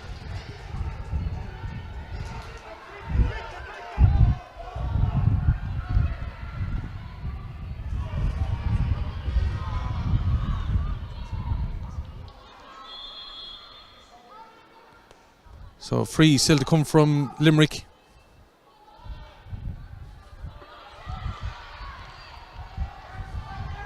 Ball is up into the corner. 2 minutes of additional time to be played.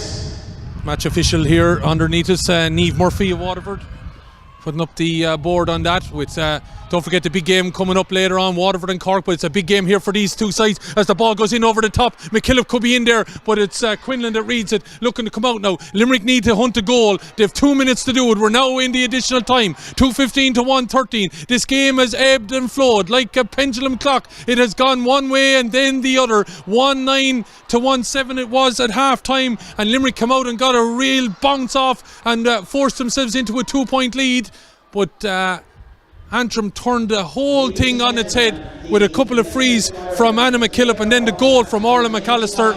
Goes to Antrim's number 11, Orla McAllister.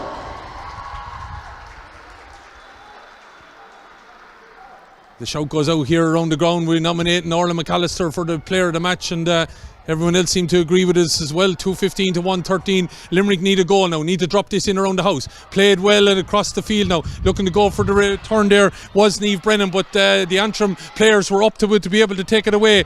Janie McIntosh went to kick it away, but Antrim have lost control of that ball. Looking to flick it up along the line now is Alex Russell. Tried to get it towards Niamh Brennan, who had a big game and could have been in the running, of course, for the player of the match if it was maybe knocking in a Limerick direction. But at 2:15 to 1:13 now, Limerick need to get a goal and need to get 2 probably to win this game. Ball breaks, could be an opportunity to keep moving on that ball with Amy O'Halloran still in there. Meehan gonna have a shot, ball is underneath McAllister, or McGivern I should say, and eventually she takes it away. Referee said it was a foul committed inside the small square, and that could be enough for Antrim. They lead with 2:15 to 1:13, and as I said to you, they've really bounced along here, found themselves 113 to 111 down, and have been able to get that 1-4 to kick back into this game.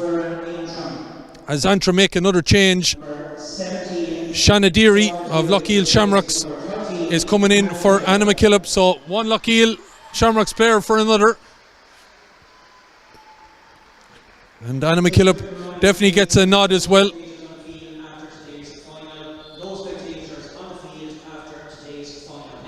We're now in added time of the added time because we're over whatever Gavin Donegan was going to play, as this free is not long. That stoppage is probably going to add on a little bit. Abby McNeil locking it here, but it's going to be Limerick that are trying to come out with it with Amy Mullins. Ball falls on the deck and it's the player of the match, Orla McAllister, knocking it long, and the player that's just come in, Shanna Deary, has an opportunity. She probably just a bit nervous trying to go on that ball, and Ciara Buckley is there. It's still a bit of a ruck. Foreman Buckley looking to get it off, and it's number 20 that gets it, Katie Vesey, but it's 2:15 to 1:13. It's an opportunity for Gavin Donegan to blow the whistle. He might allow Antrim this one level of attack. It looks like this minor title is going to be heading to the glens of Antrim, and it is! Antrim have come all the way to UPMC Nowlan Park in Kilkenny, and they've withstood the tide of the Shannonsiders and have taken this minor A Shield crown back to the glens with a fine performance. It looked like the wheels might have come off the wagon either side of half time, but they eventually just kept it all together, and with a starring role from the likes of Orla McAllister and Anna McKillop, they just kept it together, and with a few points from McKillop and then the goal from McAllister that really drove a stake through the hearts of Limerick, it was Antrim that did enough then to be able to win it out in the end. What a game. If Cork and Waterford serve up anything near that, we're going to have another cracking encounter here from 4:30. But John McAndrew coming across and just acknowledging the Limerick mentors and everything, and what an encounter it was. But John, he was an animated man on the line. He eventually got it through to his players as well, and they are victorious here in this Electric Ireland Minor A Shield All-Ireland Camogie final. Hopefully you have enjoyed the action. We're not done yet. If you're an Antrim or Limerick fan, we hope to hear from both camps and pick up the presentation as well, so do stick with us here in UPMC Nowlan Park. But it is Antrim who were victorious, 1-9 to 1-7 it was at half time. Limerick came out and got a significant bounce into the second half and eventually were to lead 113 to 111, but then it was, I said, all about Anna McKillop keeping the freeze, knocking over the bar, and between the 41st and the 51st minute of this game, Antrim were to go on and score 1 goal and 4 points, and that ultimately was to be a telling part in this victory. So credit to Antrim, but credit Limerick as well. They gave it everything here in this encounter, but it is Antrim who of course did top the group stages after losing their opening game to Clare, went on a bounce of victories, and they kept it all the way going until this All-Ireland final here today, and they have emerged victorious here in UPMC Nowlan Park. It's finished Antrim 2-15, Limerick 1-13. Stay with us. Ladies and gentlemen, we want to extend a huge warm welcome to Uachtaráin and Common Camogians, Hilda President, who is here with us in UPMC Nowlan Park this afternoon, and Hilda will be making the presentation very shortly. If we can have Limerick as well over to the presentation area, please. Thank you.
Thanks everybody. Our first duties here, I'm going to ask Pat Fenlon from Electric Ireland to present the player of the match to a spectacular number 11.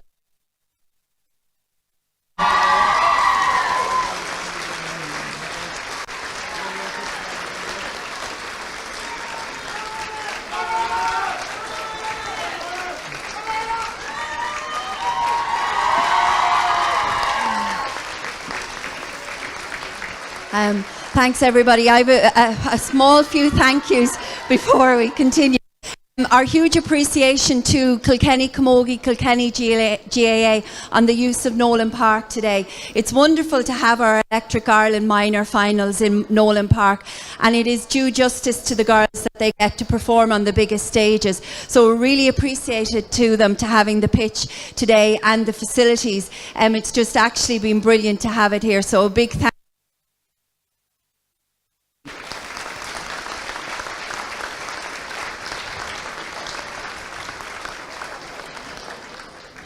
This year we changed our format for the minor competition, and I think we can see from today's match the closeness and the tightness of the minor A Shield, that it was well worth it.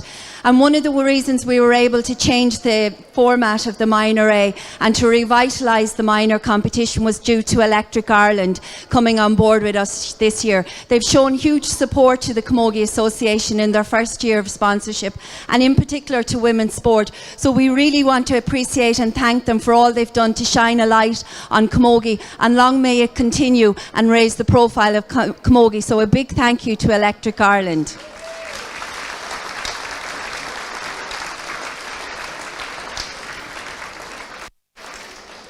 A huge thank you as well to Gavin Donegan and all his match officials. He always produces a brilliant game, and once again today, thank you, Gavin, for a wonderful game of Camogie. But this game of Camogie had two teams in it, two outstanding teams, and both Limerick and Antrim. I sincerely mean this, raise your heads high, because that performance today was just superb. From the very start, from the throw-in, it was absolutely outstanding from end to end. It was pure skill, commitment and sportsmanship. Some of the cleanest Camogie I've seen in a long time, and some of the greatest skill. So congratulations to both teams. You were absolutely brilliant.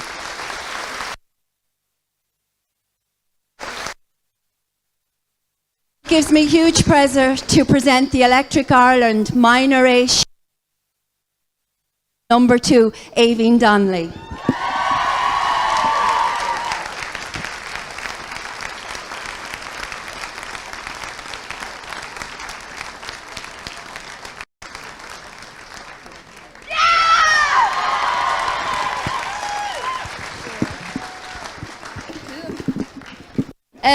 I really have no words for the last 60 minutes. That was unbelievable. What a match. Limerick, you were an unreal side. You should hold your heads up high, because that was an outstanding performance. You really put it up to us. There, you levelled it, you came back.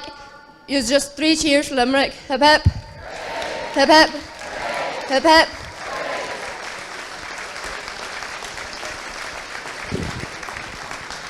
I'd like to thank Nowlan Park for the use of their pitch. It's like a carpet. I'd like to thank our management team. All year, the work you put in with us, we couldn't fault it. Every training, you asked so much of us, and again, the girls gave it. So thank you so much for everything you did. Thanks.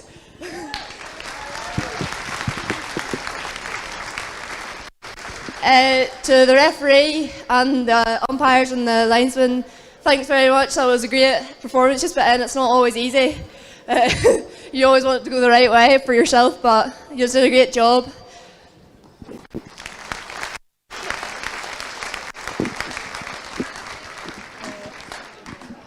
To the girls, I told you 2 weeks ago, 2 weeks of hard work, and we're in All Ireland. We're exactly where we want to be. I asked, put everything in at the trainings, and that's exactly what you did. I couldn't ask for a better group of girls to train with. You hate each other at the clubs, and you hate each other at the schools, but by God, you love each other when it comes to the county.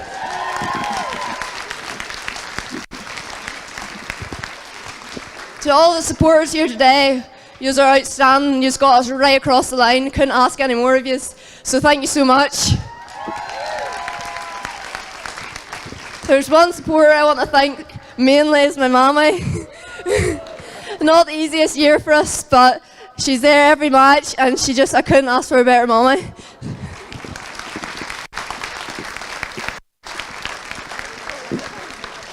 Thank you. Lift it up again.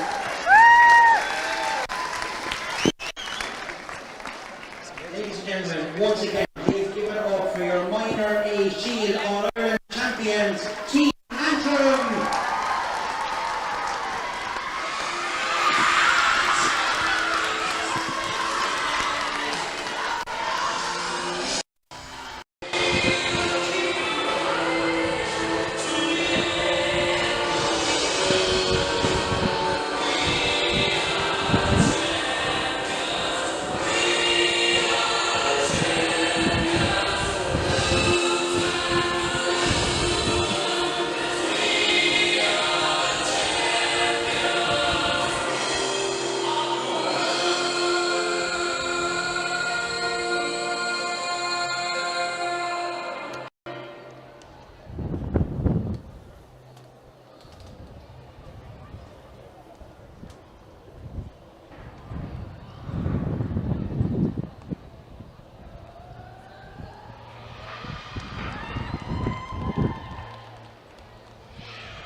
And you're welcome back here to centre field. Tony Dunn, unfortunate you gave it a good go though. Absolutely. Just so proud. We're live, Tony. Unfortunately, I know the emotion is getting to you, but you know, credit the girls. A game that was maybe in that first half getting away from them at 1-9 to 6. You know, they just found something though to really kind of give you something then to hang your coat on for the second half, didn't they? Yeah, we know Antrim. We said before, Antrim was super team. We had to go to another level to take them on, and we did do that. And when we came down in the second half, and we got 2 points ahead in the melting pot, and Antrim finished the strongest. But God, our girls are such a super bunch of girls. I'm just so proud of them. We asked them to go to the well. They went to the well.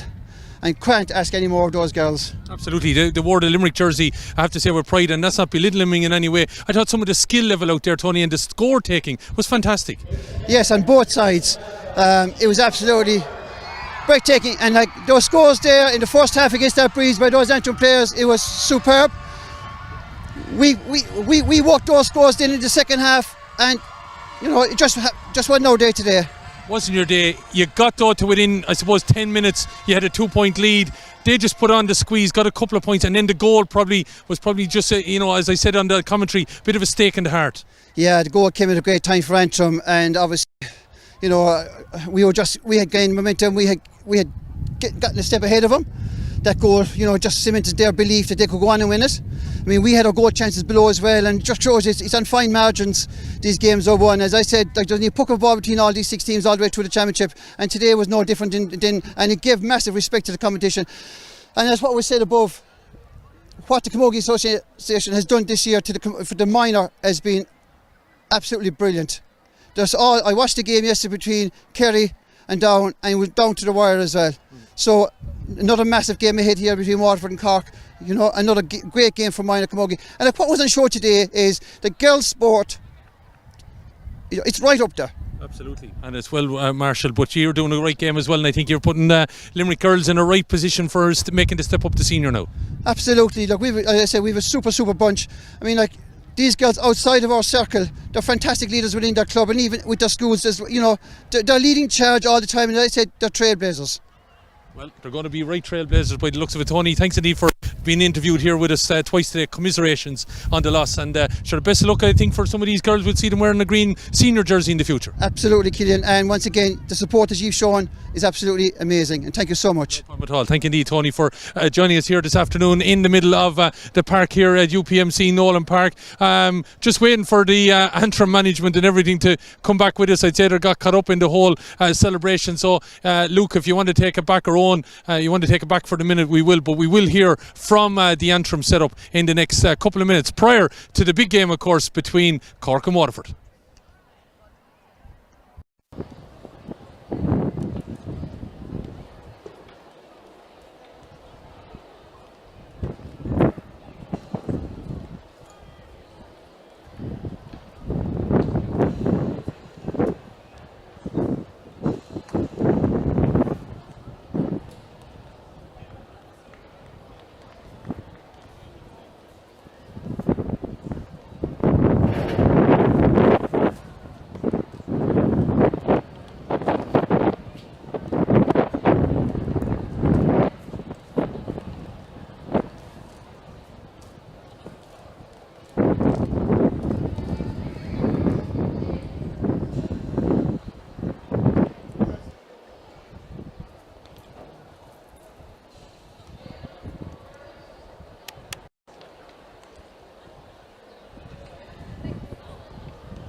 Could we ask patrons to please keep the stairwells and the walkways clear, please? Anyone exiting the venue can exit at the gates at the back of bars of the room.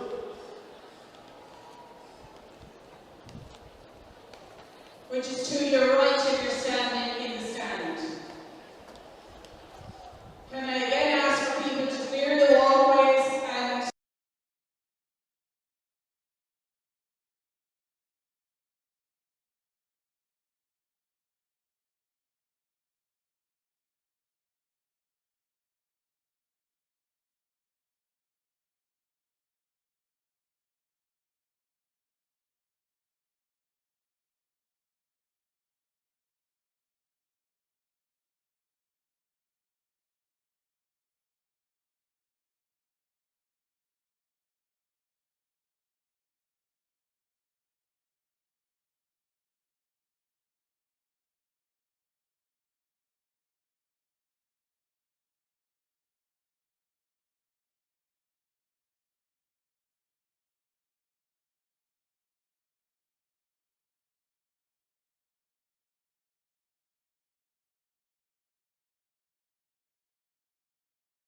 Adja, welcome back here to the middle of the pitch and a very happy man. Johnny, I feel like I played one match. You look like you've played two.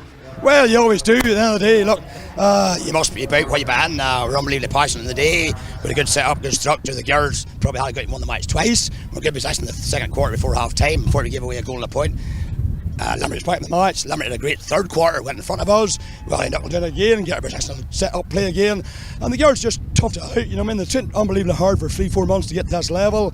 When you come in here to give them we got, Limerick's the best team we played all year. We knew that by a battle. They're even better today than the last day we played them. But we had to be better, and we were better, and we're absolutely delighted. Absolutely delighted. Some great skill, and I think two ladies here that you should be very proud of, especially I think our player of the match. At a key moment, I think she turned the game in your favour, didn't she? Yes.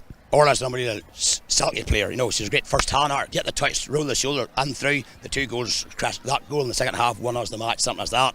We're well possessed before half time. We had to go and get the exact same again, but give her that wee bit of space, she'll drop the shoulder, she'll take you on, and her striking's good, she'll keep low at that distance, bang, bottom corner, absolutely delighted. Orla, you know, looking at it, you're 20 metres out, that goal, it put the stake in the heart of Limerick, is what I said in the commentary. You were going for it, there's no question about it. I think everybody was shouting at me to put it over, but I just saw the space that you just like dream of doing that in the All-Ireland final. Whenever you see that wee chance, you have to take it. That's the risk you have to be willing to take to win. So I think it definitely paid off. Did doubts ever creep in? And this is normal probably in an All-Ireland final. You're in control 1-9-6. You end up going 1-11 to 1-9 behind. Ever start little creep in any doubts there?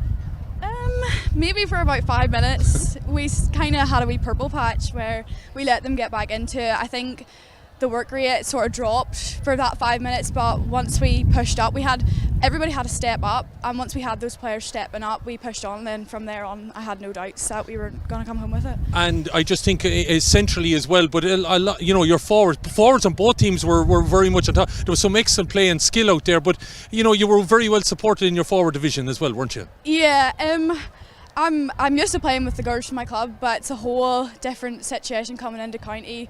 You don't play with them all the time. I was used to playing with Cara, Abby, Katie in the corner, so we have that link up, but you have to be willing to put your trust in everybody else. Maybe they don't always necessarily play with, and I think them being able to back me up and I'm able to back them up, and you have full trust in them to get the ball and get the score, and that's how it goes, and you pays off. Well, congratulations, you're a player of the match in the All-Ireland final and a captain of an All-Ireland winning team. Look at that big broad smile on your face. Yvonne Donnelly. It will not be coming off my face. Congratulations to you. What does this mean? Everything. This is just what you dream of every day, like when you're growing up playing camogie from a young age, and just to get there over the line on the big day is unbelievable. And as well, I'm sure you're aware, wearing that saffron jersey, how good camogie has been in Antrim in the last couple of years. This is another little kick on, isn't it? It's great for the county, just the younger girls coming through, seeing role models like the likes of Orla, looking up to the girls like that, it really does drive you on, and camogie in Antrim is going up.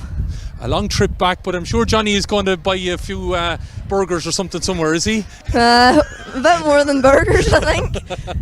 But look, congratulations to you both. Johnny, last question to you. What does this mean for Antrim now? As I've just alluded to there with Yvonne about you know, where camogie is within the county in such a good place now. Well, the most important thing is we want to create senior camogie players. Our whole raising debt and target has a number of years down the line to be competing in senior A finals. Now that's a stepping stone to that. That team today is starting 15. We have 9 back for next year, plus 4 of them starters as under 16. 2 of them is 15 years of age. The full forward's 15 years of age, my own daughter Mary.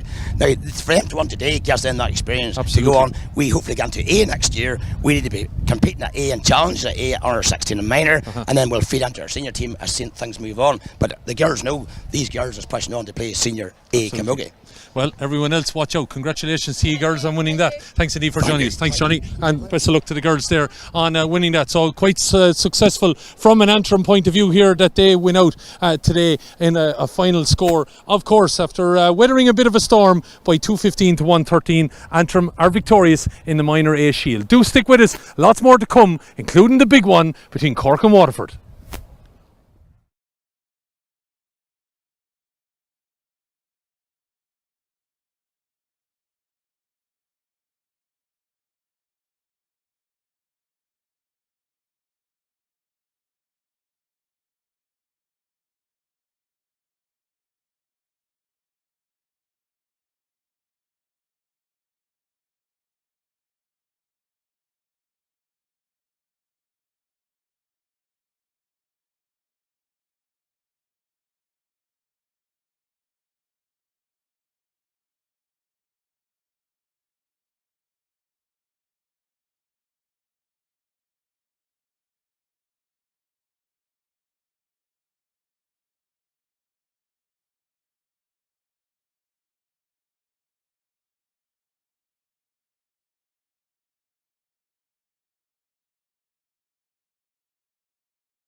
In Nowlan Park. Well, it's the second part of a double header. It's the big clash, of course, between Cork and Waterford. Munster rivals, Munster neighbours, but we're here in Kilkenny to sort it out. It's a major encounter, of course, as part of the Electric Ireland Camogie All-Ireland Minor Final. It's the A encounter.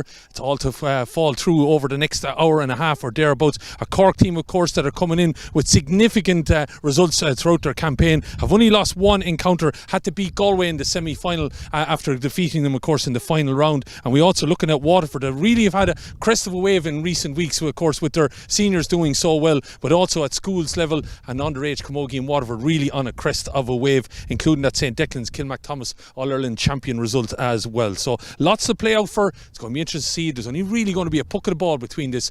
Keep tuned for it, and all the action to come with managers and reaction and commentary all on the way. All the action.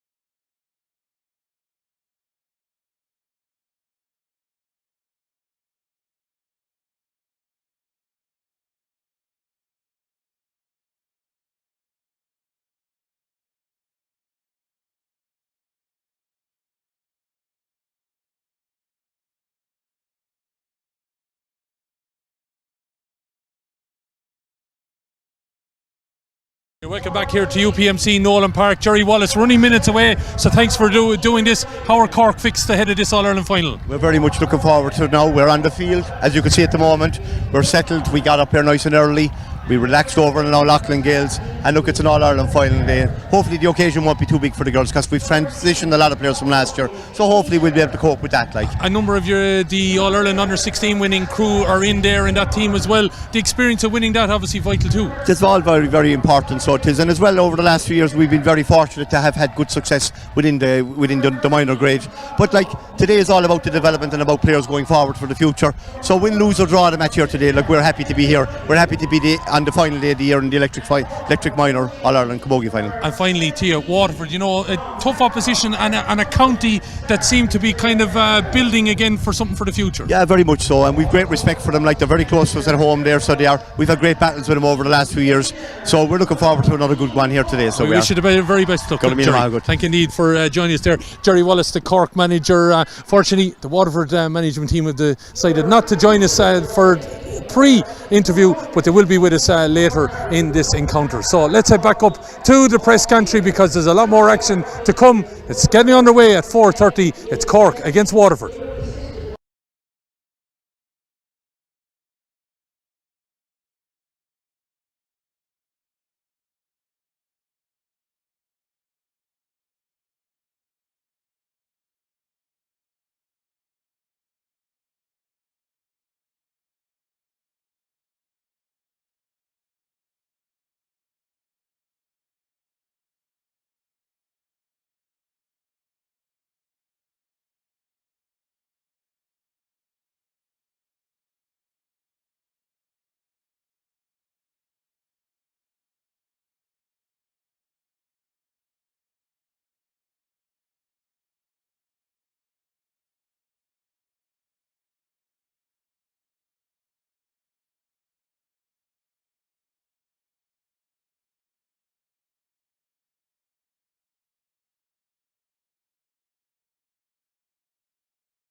And you're welcome back here to UPMC Nowlan Park. You see the match officials in the middle there. Aaron Hogg of Clare will be the man refereeing. He has refereed Cork and Galway in the semi-final, so he'll be well known to Cork. Standby referee didn't have to come too far today. Liz Dempsey, of course, Kilkenny. Kieran Goff is on the line, and fourth official will be Shane Foley of Carlow. So we'll quickly go through the Cork team then. It will start with Chloe Lane of Castlemartyr in goal, Maeve de Burke of Carricktool, Sinead Hurley, the captain of Sarsfields, and Caoimhe Donoghue of Bishopstown. Then the half back line made up of Orla Cramen, Laura Dunlea and Emer Duignan. At midfield it's Millie Condon and Ava Fitzgerald. Amy Shepherd, Ciara Morrison and Amy McCarthy make up the half forwards. Niamh McNabola of Clogdove, Emily O'Donoghue of Bishopstown, and coming in wearing number 17, Erin Curtin of Blackrock. She replaces Ellen Crowley of Inishgara. For Waterford then, they will line out with Caitlin Gardner of Bricky Rangers in goal. It's Alex Healy, Melanie Buck and Faye Murphy, the full back line. The half back line is Leah Harty, Bevan Bowdern and Jane Kerwin. At centre field in it's Ciara Sherlock of Galtier, and she's been joined by her clubmate from Galtier, Leisha Forrest. She comes in wearing number 22 in place of Hannah McGrath. The half forward line made up of Emer O'Neill, Niamh Halley and Alana McNulty, and the full forward line Emma Fitzgerald, Maggie Costle and it's Kelsey O'Banya of Tramore making up the 15 for Waterford as we pause here for Áran Naveen.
There you have it, the final strains of Áran Naveen here in UPMC Nowlan Park. And well, if you didn't have enough of one wheeling, you have two wheelings to deal with in this encounter here in the press box, because I've been joined by Gavin Whelan, well known of course within Waterford Camogie and Waterford media. Gavin, good afternoon to you. Very good afternoon, Killian. Great to join you here in UPMC Nowlan Park, and really looking forward to this Munster derby. Huge occasion for both counties, in particular for Waterford as well, bidding for their first minor A All-Ireland title this afternoon. They did beat Cork in the group stages, but I think All-Ireland final, different occasion. Great atmosphere, great to see the youngsters all here, and yeah, ready to rock. Killian, looking forward to it. See a right little ultra cluster there, isn't there? Yeah, I think they actually played a challenge match, they were saying, on the way up with their county team, one of the younger development squads. So great to see. You know, it's a big occasion, and that's what Waterford have done very well, incorporated the younger squads into the system as well, and these minor girls as well. They've had a great journey so far. And very interestingly there, Liz Dempsey, I never made that mistake now of having maybe forgetting the whistle, so maybe I did see it though in one game, so maybe Aaron Hogg, I'm not sure what there's something gone maybe awry there, but I think they've fixed it anyway, and we're ready for throw-in. She's back anyway and ready to go,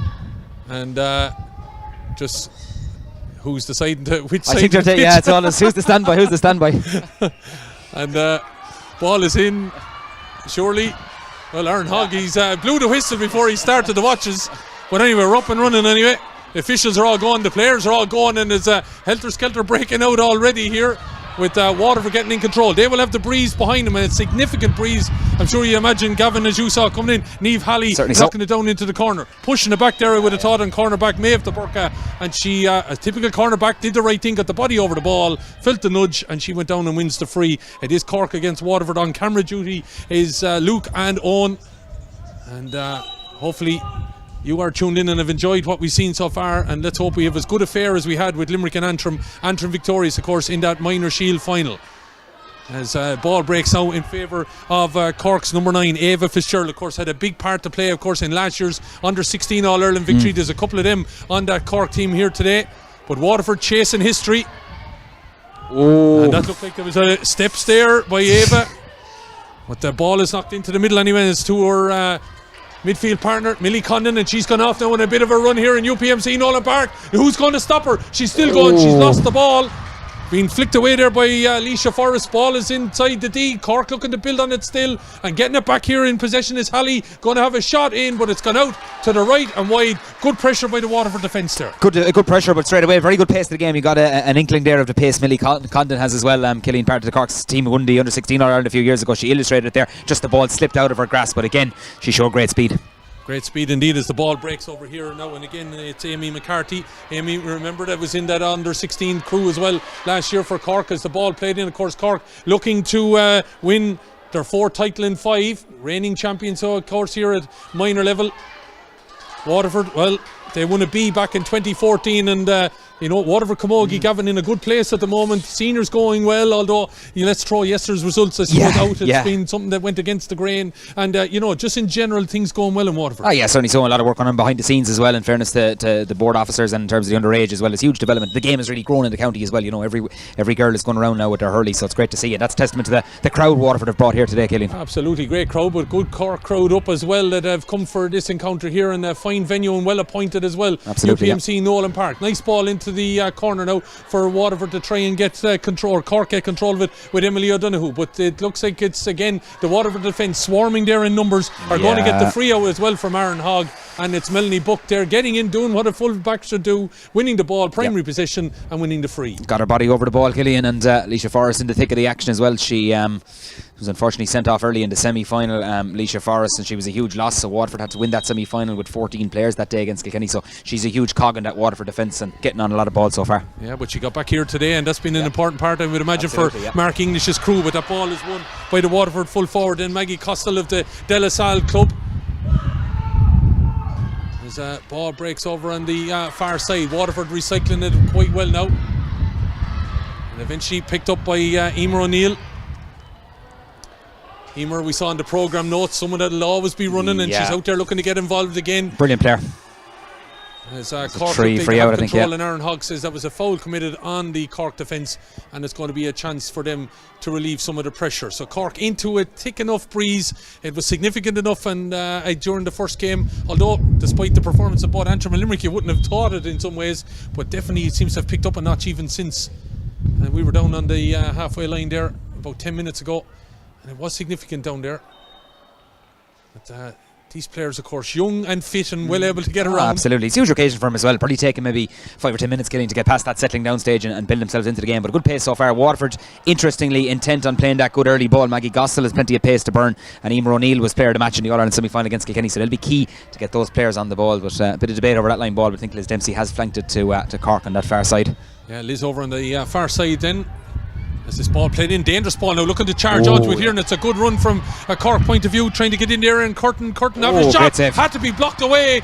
Dangerous enough ball from a tight enough angle. We saw goal chances aplenty in the previous game, and we've seen our first one here. Curtin wasn't thinking of knocking it over the bar. She saw a chance and she went for it, but it was well done by Caitlin Gardner. Yeah, it's going to have to be a good shot to beat Caitlin as well. She's actually a minor dual goalie. She's in goal for the Waterford ladies footballers as well at minor level. Brilliant goalkeeper, really commands her backs there. You can see her barking out the instructions. Great save. Yeah, great save from the Bricky Rangers player. I believe is the biggest misser in the squad. We'll wait and see. She's not a misser on the field so far. As this ball now is at 6s and 7s out there, someone needing to put this ball in a direction. It looked like a pull back there on Amy Shepherd with Aaron Hogg. Let's the play continue. Waterford have broken it down over on the far side, and it's a good bit of football there played as well by Emma Fitzgerald. Ball going backwards, so and Waterford still have maintained possession, and it's Kelsey O'Banya. Looked like a bit of a heavy tussle there on Waterford, or Millie Condon there, the Cork number 8.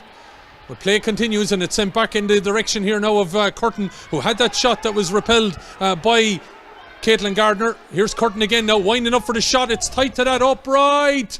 I don't think it's going to make it in though. It's to the right and wide. So she looks like a dangerous player. She's come in here starting the game in place of Ellen Crowley, Erin Curtin. She's had 2 shots and, they've been quite close. Yeah, looking very lively right behind that one. Just tailed on her there, Killian, at the last second. But great pace of the game so far. The block and hook and the intensity from both sides is absolutely huge. What you'd expect in an All-Ireland final. But great pace of the game so far. Of course, it is the Electric Ireland Minor A All-Ireland Camogie Championship final between Cork and Waterford. The Cork though have turned it over there.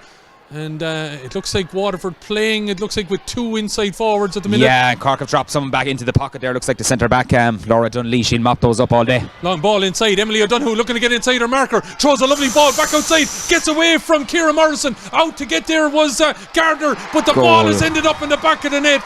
Don't think there was a whole lot Caitlin Gardner could do, but it looks like it is the full forward. Eventually Emily O'Donoghue got a second bite of the cherry to knock it over the line. She was the one that drove inside. It was her centre forward came on and lost control of it, Morrison, but in there to dig on it, and she just got a little dink into the ground. That's all it takes, Killian, in there. It'll Flick of the ground, absolutely in there, back of the net. Waterford will be disappointed. Had a chance to clear their lines there. Alicia Forrest just failed to pick it up. Maybe ought to have got the ball out the side, but Cork, O'Donoghue, she doesn't need a second invitation. Great goal. No, and she looks like Cork are going to win the free here. Advantage being played, and here's this lady again that just got the goal. Aaron Hogg decides no. He's coming back, and he's going to bring it back. And well, Emily O'Donoghue has a big presence in there, I would imagine, and looks like she's going to come out here and take this free as well. She's the one that got that ball over the line, and as you say, Gavin, in All-Ireland final, doesn't matter how they go in. No, absolutely, they all count, as they say, Killian, and you know, you have to be lurking in around there when the ball broke. You know, she didn't have time to pick it up, just, you know, like, not often we see the ball being struck on the ground on these big days. So well illustrated there by Emily O'Donoghue, and no chance for Caitlin, who tried her best to keep it out, but couldn't fault the Waterford goalie there. Good finish by the full forward. Getting a good strike at this ball is our goal scorer, Emily O'Donoghue, and that's a fine effort over the bar from about 48 metres out. Yeah, absolutely amazing. In the space of a couple of minutes, it's a 4-point game. You know, Cork have got their noses in front, and you know that goal is a big score. Waterford just need to settle themselves down as well, get a score on the board, as you mentioned, playing with that strong breeze as well, Killian. Yeah, of course, Cork lost to Waterford in round 2, 3-9 to 2-5, so it promises goals, and we've already got one here, and Cork looking to take it to them. Amy McCarthy now from the Clonakilty club, knocking the ball in. Cork lively in the opening stages. Morrison is on the ground, looking to get back up, being surrounded by white and blue jerseys. In there as well as the goal scorer O'Donoghue. She's the only scorer in this game so far. 8 minutes gone, 1-1 to no score. And if you're talking about this game on social media, don't forget to include the hashtag This Is Major. This game, of course, sponsored by Electric Ireland. The championship of the minor championship sponsored as Cork knocked the ball over the bar in front of the Electric Ireland sign, and that's a good score from Amy Shepherd. Super score, dissects the post there. Brilliant effort by the Clodove player. She'll floating though between the two wing forwards. She's over and back that line to 45 as well. Give her half a chance, she'll nail them. That was a super score of the game so far. Brilliant. Yeah, a player that we have seen at under 16 and minor level in recent years. Ball dropping over on that far side. Cork seem to have got to grips with the Waterford tactic. Waterford half forward line kind of just can't seem to be all at sea. There was no half forward line there in that instance, Gillian, so they've obviously dropped a few bodies back, but Cork well on top in defence as well. Mark English watching the play develop down on the underneath us here, and he's also got a man with him on the backroom team that I know quite well from another guys, Flannan Cleary. That's there. Flannan, yeah, the secondary school teacher below, and Tremor, of course, yeah. Flannan would have spent a bit of time with myself in Newbridge. Very an good, awfully man over the years. That's right, nice, a cool customer in fairness, involved with Waterford minor hurlers last year and plying his trade as coach with the minor camogie team this year, and Mark English has assembled a very strong backroom team in fairness to him. Ball breaks up on the far side, 1-2 to no score.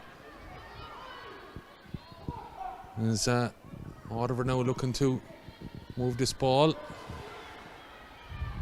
in the direction out the field, but it's Cork that have turned it over again. The shot coming in, but it's maybe down to the Cork defence or the Waterford defence there that shot wasn't really powerful, and Waterford looking to break away with it here underneath us under the stand here, and that looked like a heavy challenge coming in on the Cork number 9 Ava Fitzgerald and Aaron Hogg. Yeah, Niamh Halley came across there, and to be fair, like, no needless enough, Killian, you know, she was just on the side and there was no need to come on. She took the player out of it there, and definitely going to be spoken to by Aaron there. Not sure, wisely they're just giving her a ticking to say, look, let's not have any more of that, just to calm it down. But yeah, certainly just a little bit of nerves from Waterford maybe, in the early stages. Maybe it's a big occasion for them too. Waterford, I met some of them at the SCTU arena in Carrigan-Order. They were getting their pre-match meal. We were down there with a Féile hurling competition at Bordenogue level in Waterford earlier on, and they were all in good fettle, and you know, but just in fairness, Cork have settled. They're used to this big occasion, as you mentioned, Killian, going for 4 and 5, which is a phenomenal record, and they seem to have maybe settled that little bit better. Yeah, seem to have settled, and they have the knowledge and the awareness score. And that's some score up and over the bar, and it was Erin Curtin, and she's been threatening, Gavin, in fairness. Absolutely, that's some score, Killian. You know, if we've seen something like that in Páirc Uí Chaoimh last night, we'd be lauding it. That's absolutely spectacular. Right out on the touchline, you know, wrong side for a right-handed striker. She absolutely nailed that one. Superb score. Erin Curtin then with the justifying her call up, really, isn't she? Absolutely, yeah. She's had 3 shots, and eventually the third one is the one that went over the bar, and that puts 1-3 to no score. And you would feel, Gavin, now Waterford need to get something in the next couple of minutes. They need the next score, I think, Eileen. I know we're at an early juncture in the game, but they haven't settled it all, and Cork on the attack again. Yeah, here's Emily O'Donoghue. She's got a goal and a point. She's settling up for her second point, dropping it across, but it's out to the right and wide. Chance gone a begging.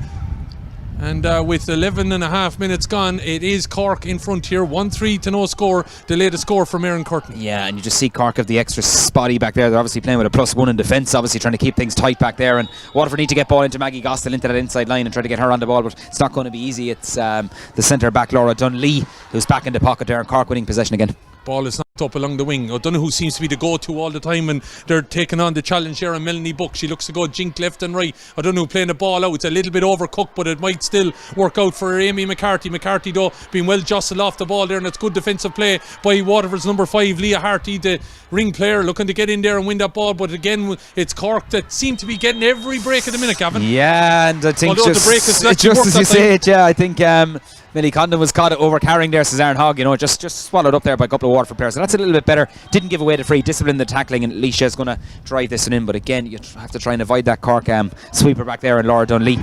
Long ball knocked in. It might work out. Trying to get there, but it's the Cork custodian, Chloe Lane, the Castlemartyr player, over. She just wasn't able to get control of it. It's out for a 45, but she had to be alert there because sneaking around inside was Galtier's Emma Fitzgerald. Yeah, Emma will do that. She'll lurk away in there. In fairness, she's a good pedigree, getting a few goals as well, and kept the pressure on the Cork goalkeeper. Chloe Lane did well, I suppose. At least she cleared the danger, as you were saying, get out of trouble. Concedes the 45, albeit from Cork's point of view, but chance for Maggie Gostel. It's a big moment now for Waterford, just to try and get a score, settle them down, and try and build themselves into this game. But Maggie she's really lit up this championship, Killian, over the last couple of weeks. Top player, and was huge for De La Salle. They lifted their first senior title in Waterford last season. She was central to that. Yeah, Maggie is sending this on its way, and it's a score, as we said, that Waterford needed, and it just gets them going in the game here. Yeah, good score, confident strike, and it's not an easy one to start. Your first shot at goal, but no better player than Maggie. That'll settle her down, hopefully settle Waterford down as well. So Mark English, I'm sure, will be pretty happy with that right underneath us. Yeah, so Maggie Costel. Not sure it's a De La Salle or Waterford name, but it's well ensconced in the club and the town now at this, or the city at this stage. Yeah, pushing the back there, Alana McNulty, who again part of the De La Salle furniture, got down over the ball. You always say, bend the back. 9 times out of 10 you're going to get the free. Eve Fitzgerald came in just a little bit over the top there, and a chance for Alicia Forrest to launch this one forward. Yeah, and again, it just means that Waterford are, getting possession, and it's a bit easier than maybe it was even 2 minutes ago. Definitely so. It's definitely settling down a bit better now, and getting players on the ball and past that opening 10 minutes, and maybe can start to flow a bit better now. Sent long by Alicia Forrest, then dropping in. It's a dangerous ball. It's inside. It's broken down, and trying to get in there and get a snaffle on it, but well out by the Cork custodian again. Chloe Lane trying to get Alana McNulty. Ball is down there. Aaron Hogg is not too far away from it. It is a bit of a scrum forward. Looks like a Waterford player had it. McNulty had it, won it, lost it, won it again. Has to get it back out, and eventually it looks like it's the number 9, Ava Fitzgerald, that is in there. Big moment. Big moment. If Fitzgerald is set off on a massive run, 50 yards she's made there, and that's a serious clearance, and it's lovely if you're a back, it's exactly what you want to see. Absolutely, that was a great moment there. In fairness, she came off her line very quickly, Chloe Lane, and smothered that Waterford attack, but Waterford still with possession. Waterford still have a possession, and they're driving forward here, and that's a nice long ball in again, but there's nobody in underneath it, but the keeper batted it away, and there's 2 Waterford players there. Opportunity for their full forward, Maggie Costel. She's got 1, she's now got 2, and it's up and over the bar, and Waterford just seemed to have maybe shook off the nerves a bit. Yeah, certainly so. That's a great score. Chloe Lane probably be disappointed. She's batted it right down the throat of where Gostel was going to pick it up, so maybe ought to have maybe caught the ball. She had time, obviously just happy enough to clear the danger, but no better player lurking in there. Maggie Gostel, perhaps if she got inside, possible green flag there, possibly, but did the wise option, tapped it over the bar. Good score. 1-3 to 2 then it is with 15 minutes gone. Ball might break here and suit Erin Curtin again. Got that point and got a goal shot that was knocked away by Caitlin Gardner, but it's O'Donoghue again, definitely the lady that's dictating matters here at the moment. Lovely hand pass out to Amy Shepherd. Shepherd's got 1, she's got 2, and Cork settled down back again after conceding 2 on the bounce. That's all she needs, isn't it? A split second. Intelligent use of the hand pass by Cork, and under very good in position, very, very commanding, and Waterford had a chance before that. The ball was scooped forward there by Alex Healy, and she just kind of gave up possession too cheaply. Can't be doing that, particularly on All-Ireland final day, and you're going to be punished by Cork every time. But you would feel that Waterford have to get to grips with Emily O'Donoghue, don't they? Definitely so. She's everywhere, to be honest. She's inside in that full forward line, but she's kind of drifting out as far as maybe the edge of the D, getting on the ball, and Cork are playing a direct style inside. Interestingly, it's Kelsey Abanya who's come out as the third midfielder for Waterford, but you're leaving this Cork centre back then loose at the other end, so sometimes it's these things, it's kind of swings and roundabouts really, isn't it? Absolutely, as anything can work out here at the minute from Cork point of view, and it does over here in a lovely pass in straight into the hand of Amy McCarthy, the Clonakilty player, holding off two Waterford challenges, shortens the grip and knocks it up into the corner to the aforementioned Emily O'Donoghue. The Bishopstown player takes one look at the post and sends it on its way, and I think strongly now, Gavin, they're going to just have to put someone in front of her. Yeah, like Alicia Forrest is trying to maybe cut out the supply, but she's, it's grand being there and not, you know what I mean, you have to try and get across a little bit quicker than that. It's a direct ball going in Emily O'Donoghue. There's not much Melanie Buck can do, the Waterford full back, and even though you could hear the clash of the ash there, tried to get the block on her, but she still managed to get the ball over the bar. It's a superb score, and again it's right down the top of this Cork +1 again.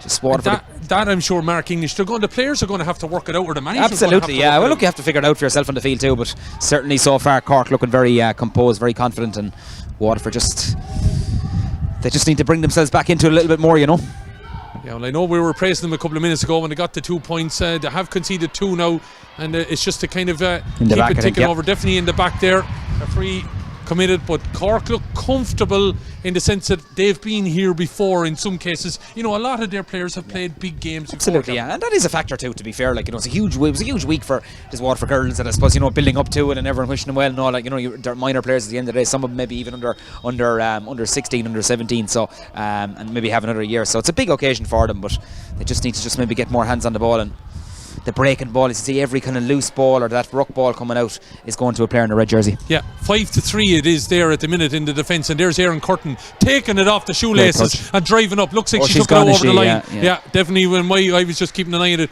she took it a bit close, and well spotted here by the linesman on this side, Kieran Goff.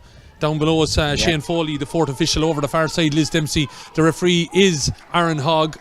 And Aaron, who did referee the semi between Cork and Galway. That's right, yeah. And he was in Páirc Uí Chaoimh yesterday. He refereed Waterford and Tipperary in the Munster Senior Camogie semi-final. So busy weekend for the Clare official. Busy man, all right, yeah. Aaron probably one of the up-and-coming. Yeah, in fairness to him, I like his style. Tries to leave players out of Killeen. Talks the players through it as well, which is always good to see, Yeah, ball breaks down in the middle. Might suit Waterford here to drive onto it, but again it's good play by Ava Fitzgerald, but driven onto it there very, very well. Jane Curran, the St. Anne player, offloading it to Kelsey Abanya. Abanya looking to settle, get away from the attentions of the Cork player. Be some score if it went over, but the Cork players, they shepherded her out enough, and it just went out to the right and wide. As you say, Kelsey did everything right there, but I must credit there Emer Dignan, the Mallow, just stuck with her, knew if she got a part hook on it or just kept her hurley in there, did enough to put off the Waterford corner forward. Decent enough effort, but again it came down to the pressure being exertified there by Cork.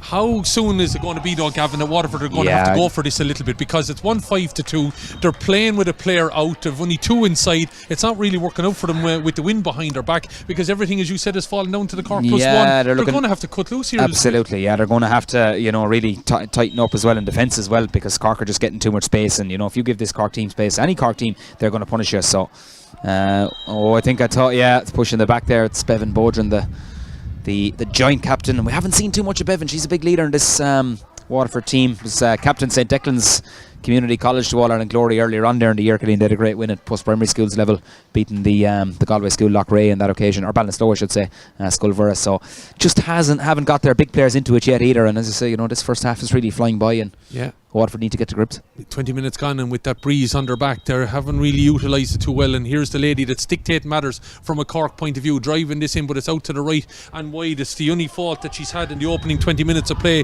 because Emily O'Donoghue with 1-2 is the top scorer here in this game so far, and she's dictating matters. So when everything goes in there, it's her that's on the end of it. Nice little take, lovely bit of skill by Niamh Halley, the St. Anne's player, knocking it down along the wing, but again there to pick it up is Ava Fitzgerald. Turns around and knocks the ball up along the wing. Again, it's Aaron Curtin, a bit of a target down along this side. Being surrounded though again by white and blue jerseys, trying to get in there and help out Amy McCarthy. Another one of that under 16 winning crew from last year. Ball is picked up though. It's Curtin that's taking it. Now, here's the situation. There might be a bit of an overlap for Cork. It's Donoghue on the top of the D. Left behind her. Going to be helped out though by, it looks like, I think, Emer O'Neill.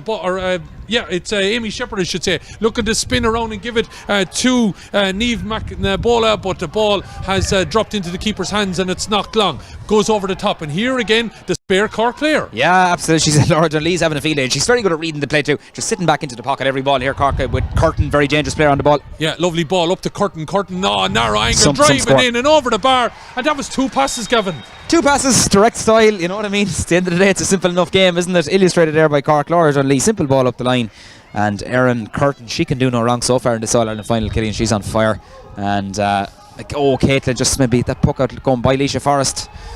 Quick puck out taken there, and Cork have turned it over, driven back in by Amy McCarthy. 3 on 2, she could keep going. She likes to go for her own score over the bar, and Gavin, that 2 points and whatever we felt about Waterford getting into this game, all of a sudden it's gone now. Yeah, it's gone, totally gone. And to be fair there, you mentioned it there, Killian, in the commentary, Amy McCarthy, she ought to have kept going there, because there could have been a goal on players either side of her as well, but Cork looking very composed. They're really bossing this game so far. Waterford badly in need of a score. 2 points in 40 seconds there from Cork point of view, and they're just starting to build a momentum that Waterford are going to do a hell of a lot right, Gavin, if they're to get back even in this game. They're just kind of, some of them out there, it's just kind of, maybe the occasion is getting to it, not too sure, but certainly they can ill afford for Cork to get a few more scores, because this game, you don't want to be heading into the dressing room, the game gone away from you, but still a long way to go. They just need a score. Niamh Halley perhaps might provide it. Yeah, need a score of some kind, but it's probably going to be Maggie. A major one, and it could be this one. Definitely a pull back there on full forward. Maggie Costello, she's kicked the ball to the left and wide, but Aaron Hogg is going to call it back.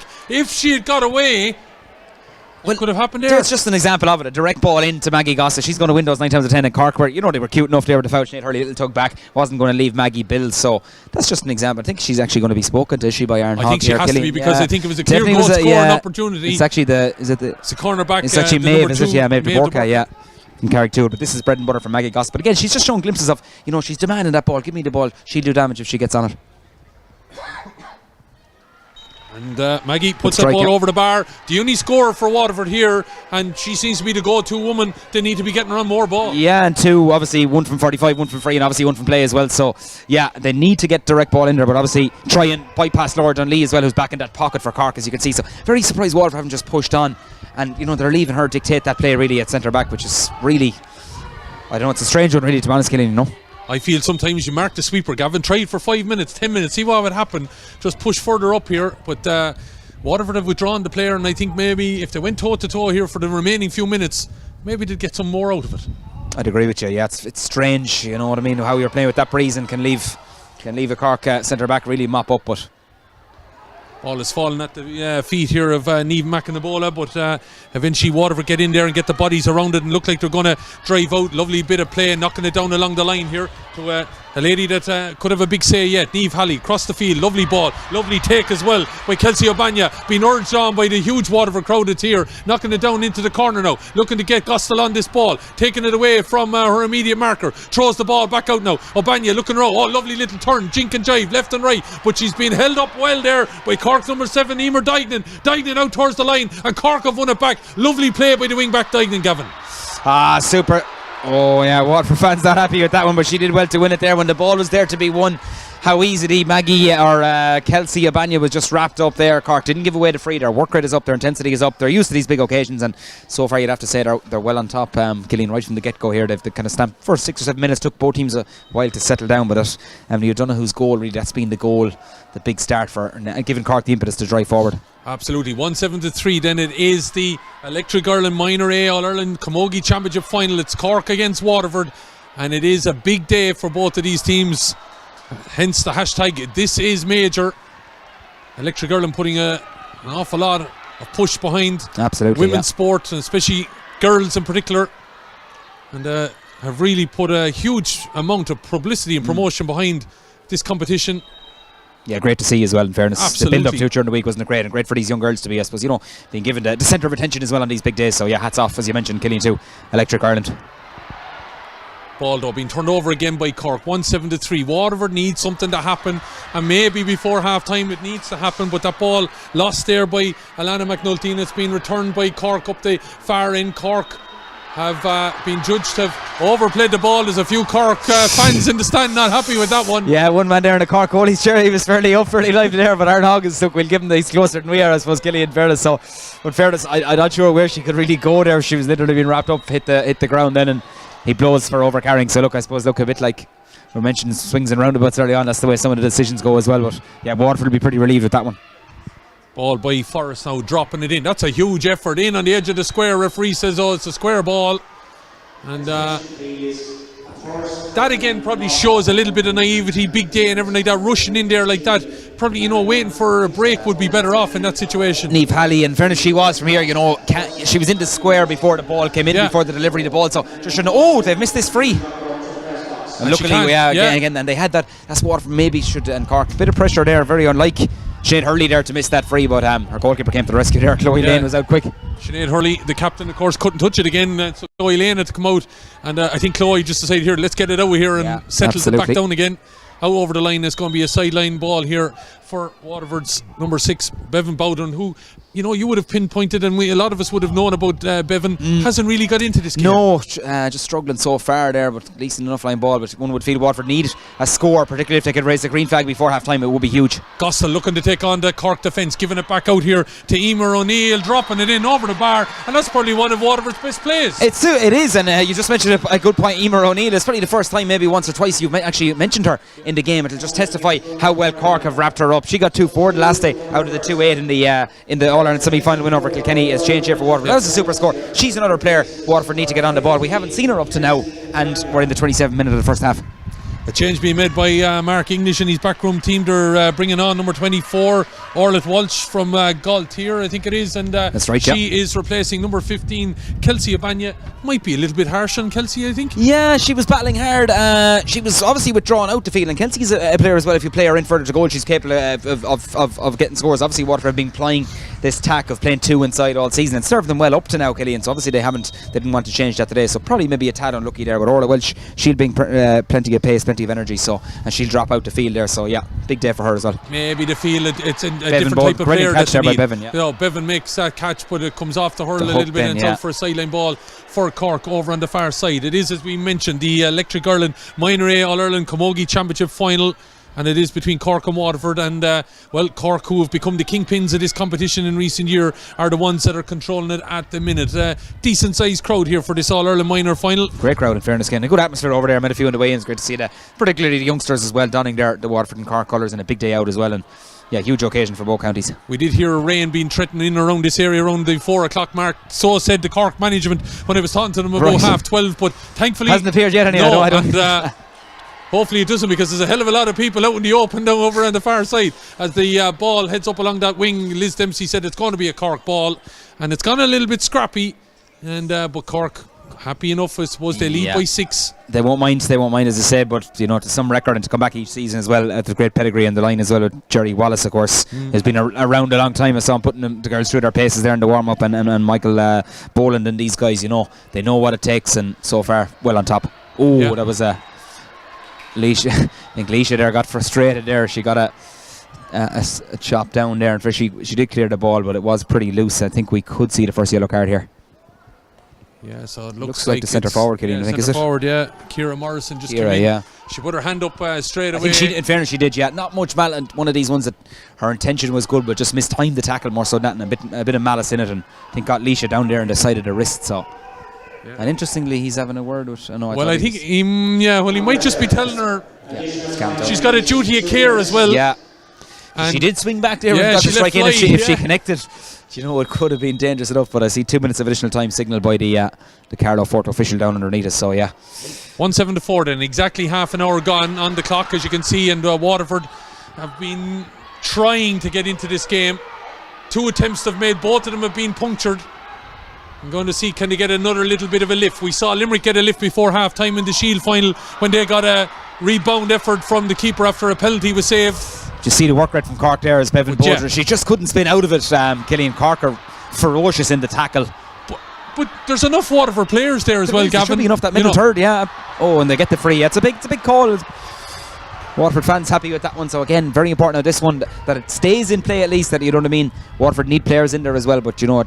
If you're putting it dead, make sure it's going over the bar. I think the old-fashioned saying. With Leisha Forrest has a mighty belt of the ball, so this one certainly drop in around the house. If not, hopefully go all the way. We've seen it already. She's put one in close. It ended up in a square ball, but it is 1-7 to 4 points. Waterford, as you said, haven't really got going. Forrest now from just inside the Cork half, dropping it in, dangerous ball. Someone get a nick on this. This could be significant, but it's a Cork defender gets a nick on it. It's out for a 45, and I would imagine going to step up to this now would be Gossel. Yeah, I'd imagine Maggie will come out for this one. She nailed one earlier on, so it's certainly well within her range. See Waterford cornerback just getting attention here. Looks like Alex Healy comes over for. She's coming over. She's talking to the fourth official. Yeah, very unusual there, is she? Yeah, isn't it? Maybe just asking, maybe was there a bit of, it's unusual for a cornerback to be saying that she's been held by a corner forward. You're not too sure, but obviously just asking the fourth official. Shane Foley. Shane is having, he's obviously, the Carno man gets the funny side of it. Maggie Gostilow nails this one, I think, Killian. Yeah, up and over the bar. You wouldn't expect any different anyway. So 2:45 she's put over. But Cork need, or Waterford need a hell of a lot more. So 4 for Maggie and 1 for Emer O'Neill. What a catch. Oh, a lovely catch and take there. Waterford with the last two well scores. intercepted. Needs something, but it's a driven on here by the player that's in, Orla Walsh. The Galtier player looking around her. Plays a low ball now, trying to get charge on here. Waterford maybe pick up another score. All of a sudden it's a bit of a And different they have game. it back again, Lovely Killian. It was rob well there by intercepted. Emma Fitzgerald, the Galtier player, knocking it inside. It's a race for the ball here, and it's going to be Castlemartyr's Chloe Lane that gets out there. But Waterford in there causing enough disruption, but Cork are back to be able to clear it, and it looks like it's Laura Dunlea. Yeah, she's and been the ball everywhere. drops out to Fitzgerald, and Aaron Hogg said, I've seen enough. 1-7 to 5. It's not impossible, Gavin, but Waterford really have to up their ante. Cork are just, I would say, game management very, very well. Oh, absolutely agree 100%. And you know, getting their scores a lot easier too. You know, you Waterford to work fierce hard for their scores. Good score there from play from Emer O'Neill, but again Cork, they're looking very menacing, particularly when it goes into Emily O'Donoghue and co, who've got that goal. Two, Amy Shepherd and Amy McCarthy have been very busy as well, and Erin Curtin with two superb scores as well. So Cork, I'd say, setting the pace, probably dictating the game.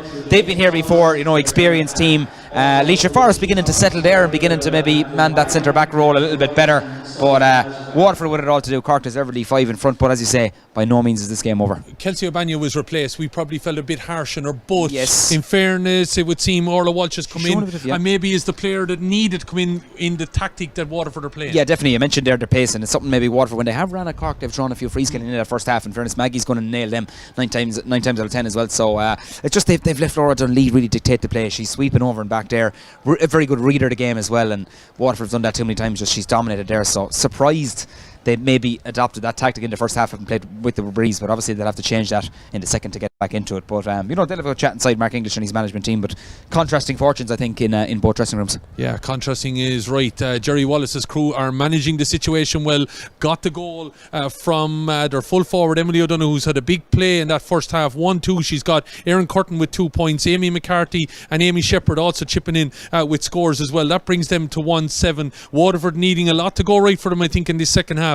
They have 4 from Maggie Gossel, 2 from 45, a place ball and 1 from play, and probably their best score of the game, Emer O'Neill, coming off a pass from Gossel to split the post. So a lot still to play for, but Cork look like that they may have fingertips wrapped around the Sheila Cup over on the far side, but it looks like it is something that's still to be played out for here. This is major, it definitely is. It might be the Electric Ireland Minor A All-Ireland Camogie Championship final, but it's a big one for Cork and Waterford. It's Cork in the driving seat. They lead at half time here by 1-7 to 5.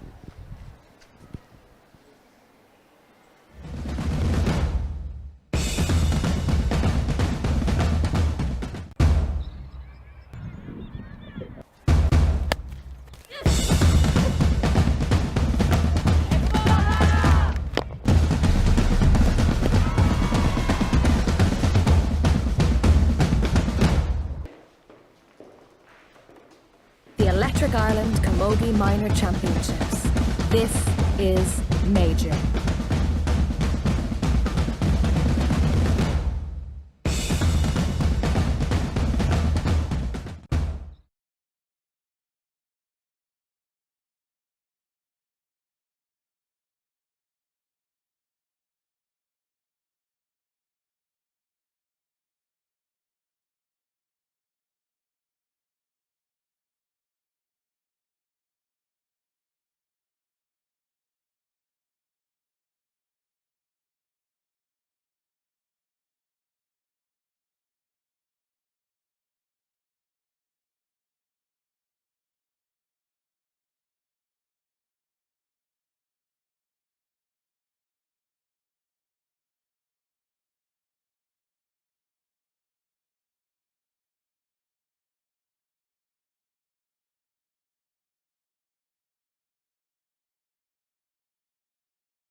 And you're welcome back here to UPMC Nowlan Park. Hopefully you enjoyed some of the highlights there.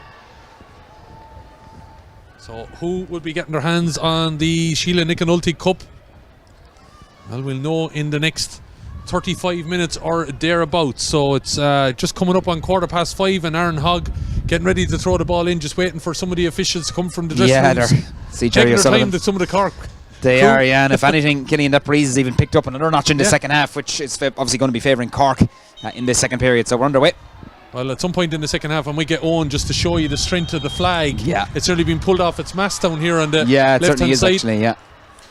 And it's an early Waterford free anyway. for Waterford, Alicia Forrest standing over it. So again, very important Waterford get the first couple of scores, because didn't settle in that first half, dominated by Cork, but still only 5 points between the sides. So Alicia Forrest standing over this one for the Daisha. 1-7-5, and we're still waiting on some of the Waterford management to join us. Yeah, Owen Maloney and co. Forrest fanning a bit slow coming back out. Ball is in there. Following it in, there's still an opportunity. There's a pull on it. Could fall back here. Waterford looking to have a strike off there. It looked like eventually Niamh Halley. It's out for a 45. Don't know if we can pull that back there and just to see. But that was a dangerous ball in. Batted out again. And that's, I'd say, about the third or fourth one that's been batted out. And just watching this now, Isha Forrest, and eventually it was Halley, and whatever strike she got on it, I think it hit one of the Cork defenders and out for 45. Out for 45. Maggie Gosselin there as well. She was lurking about there, getting she has this was up to 45. But Waterford kept that ball alive and had a few of them. Probably need a few of them to go into the back of the net. But a chance for Maggie to keep the Raider has been going well so far. Let's hope she can continue it. Just slightly to the left of the left hand upright. Looks like she's connected with this well, and it's up and over the bar. And in fairness to Maggie Gossel, she's here and turning up in an All-Ireland final and trying to urge some of her teammates to come on. And now it's in the pot a bit. Yeah, it is. You can hear the Waterford fans on the far side just beginning to find their voice. A good score by Maggie. She's on fire so far this afternoon. Looks like Waterford might win back this puck out as well. So they're certainly coming out of the traps. Whatever Mark English said at half time, it's working so far. Just overcooked that one. Just goes over the head there, of course, of the Waterford sub that came in, number 24, Orla Walsh. But Orla looking to get in there and help out Lana McNulty. Far side, there's a bit of space. She got it over there, couldn't get the pass across. But 1-7-6 just slowly coming into the rear view mirror of this Cork team. And driving on here with it well now is Emer O'Neill. Got a fine score just before half time. Keeps control of it even though she lost it, and unfortunately pulls the jersey then, having lost the possession. Just going to say the one player you want on the ball, Emer, she did have it, just couldn't get that bit of space in front of her to break away from the tackle. Dunlee, once again, how many times we mentioned her so far this afternoon, just wins the free, then a little tug back there. Loose foul, needless free from Emer to give away, but certainly Waterford, you can see straight away have upped the intensity in the second half. Yeah, they have, and they've had to come out and throw all at it, the kitchen sink, because the wind behind Cork is significant as it heads down, and there's Forrest, gets a touch on it, but it falls into the grateful pocket of Amy Shepherd. She loses it, but in to help her out is Amy McCarthy. The two Amy's linking up here well, one wearing 10, one wearing 12, one from Clodove and one from Clonakilty, doing their best here for Cork at the minute. 1-7-6, and eventually Aaron Hogg says, look, let's call a halt and we throw this ball in. Yeah, good call there. In fairness, there's no hanging around this second half from either side. They're both really going at it, and certainly the intensity levels have really come up in the second period. And then a bit of a mess. It works out though for Waterford with Melanie Buck trying to get forward, giving it off there to Ciara Sherlock. Sherlock up along the wing here. Bit of a nudge in the back there of the number 10 for Waterford, Emer O'Neill. And I'd say there's a bit of I wonder, did Mark strip a bit of paint off the wall, or Flannan or someone down there definitely had a go. There's the flea in the ear, I think, of some of these girls out there. Yeah, there definitely is. Yeah, they've certainly upped the ante in the second half, and that was well done by Emer. You know, she's trying to get on that ball a bit more. Felt the push in the back there, and Aaron Hogg bang up at the play as always, and Leisha launching this one again. Just inside the Cork half, knocking it over the far side. Ball breaks off there.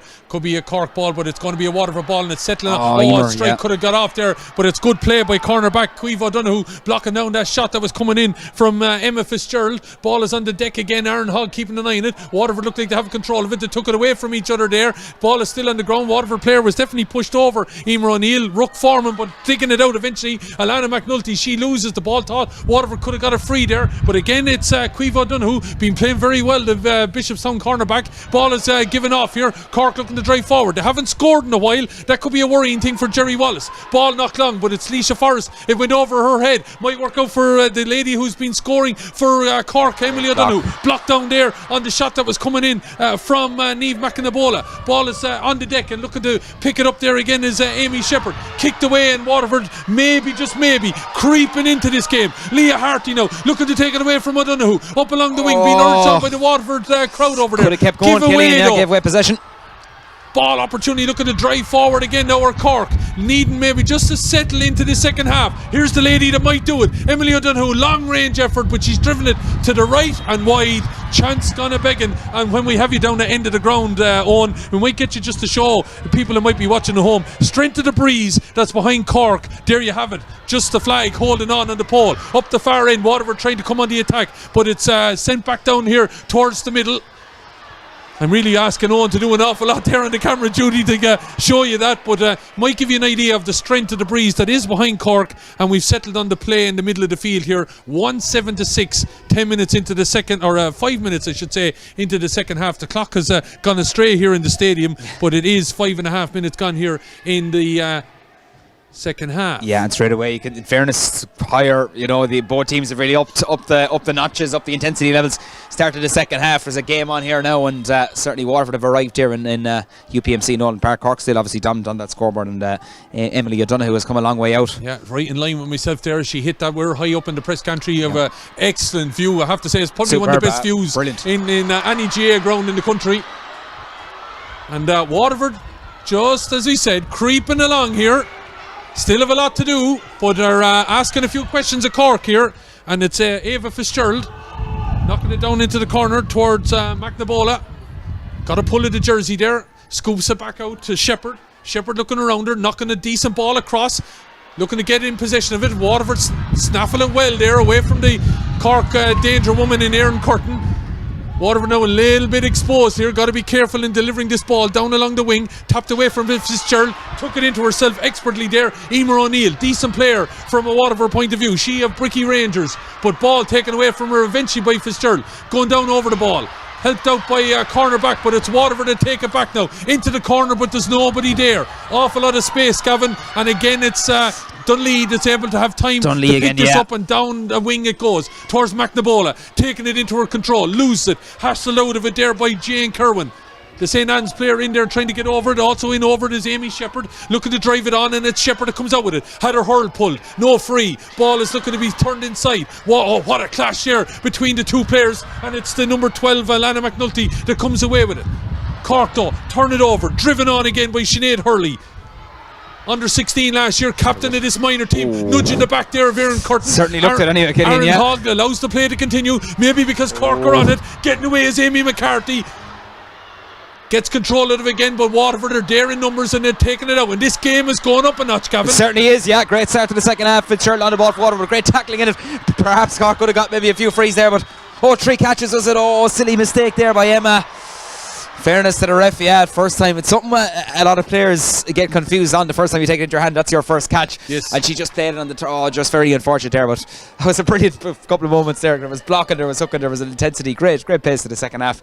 It's a big free now for Emily O'Donoghue, but certainly scores are going to be hard earned, I think, Killian, in the second half. Absolutely, it looks like it all right. It's a bit of a chess match show starting to form here, but Emily O'Donoghue, as I said, they got that 1-2 and really put the platform out for Cork to set up on. Has a long range effort. It's pulled out to the left and wide. She's had 2 shots on either side. It's given hope for Waterford. It certainly has. Cork still haven't scored in the second half so far, so they'll be happy with that. Bevan Bodrin, what a take that is by the St. Anne's player.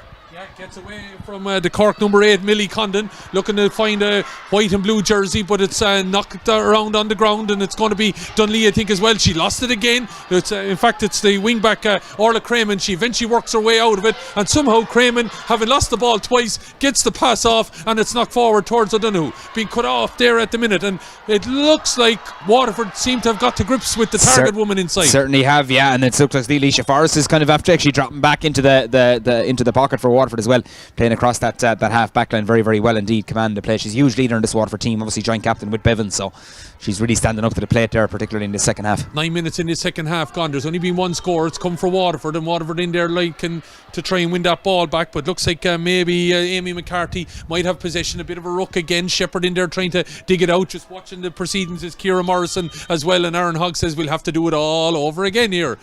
Yeah, it can be a couple of throw-ins, isn't there? A couple of those ruck ball situations, and he's kind of not leaving it develop. He's just literally throwing it in every time. But yeah, battle for possession here again. And it's the same thing again on the top of the D.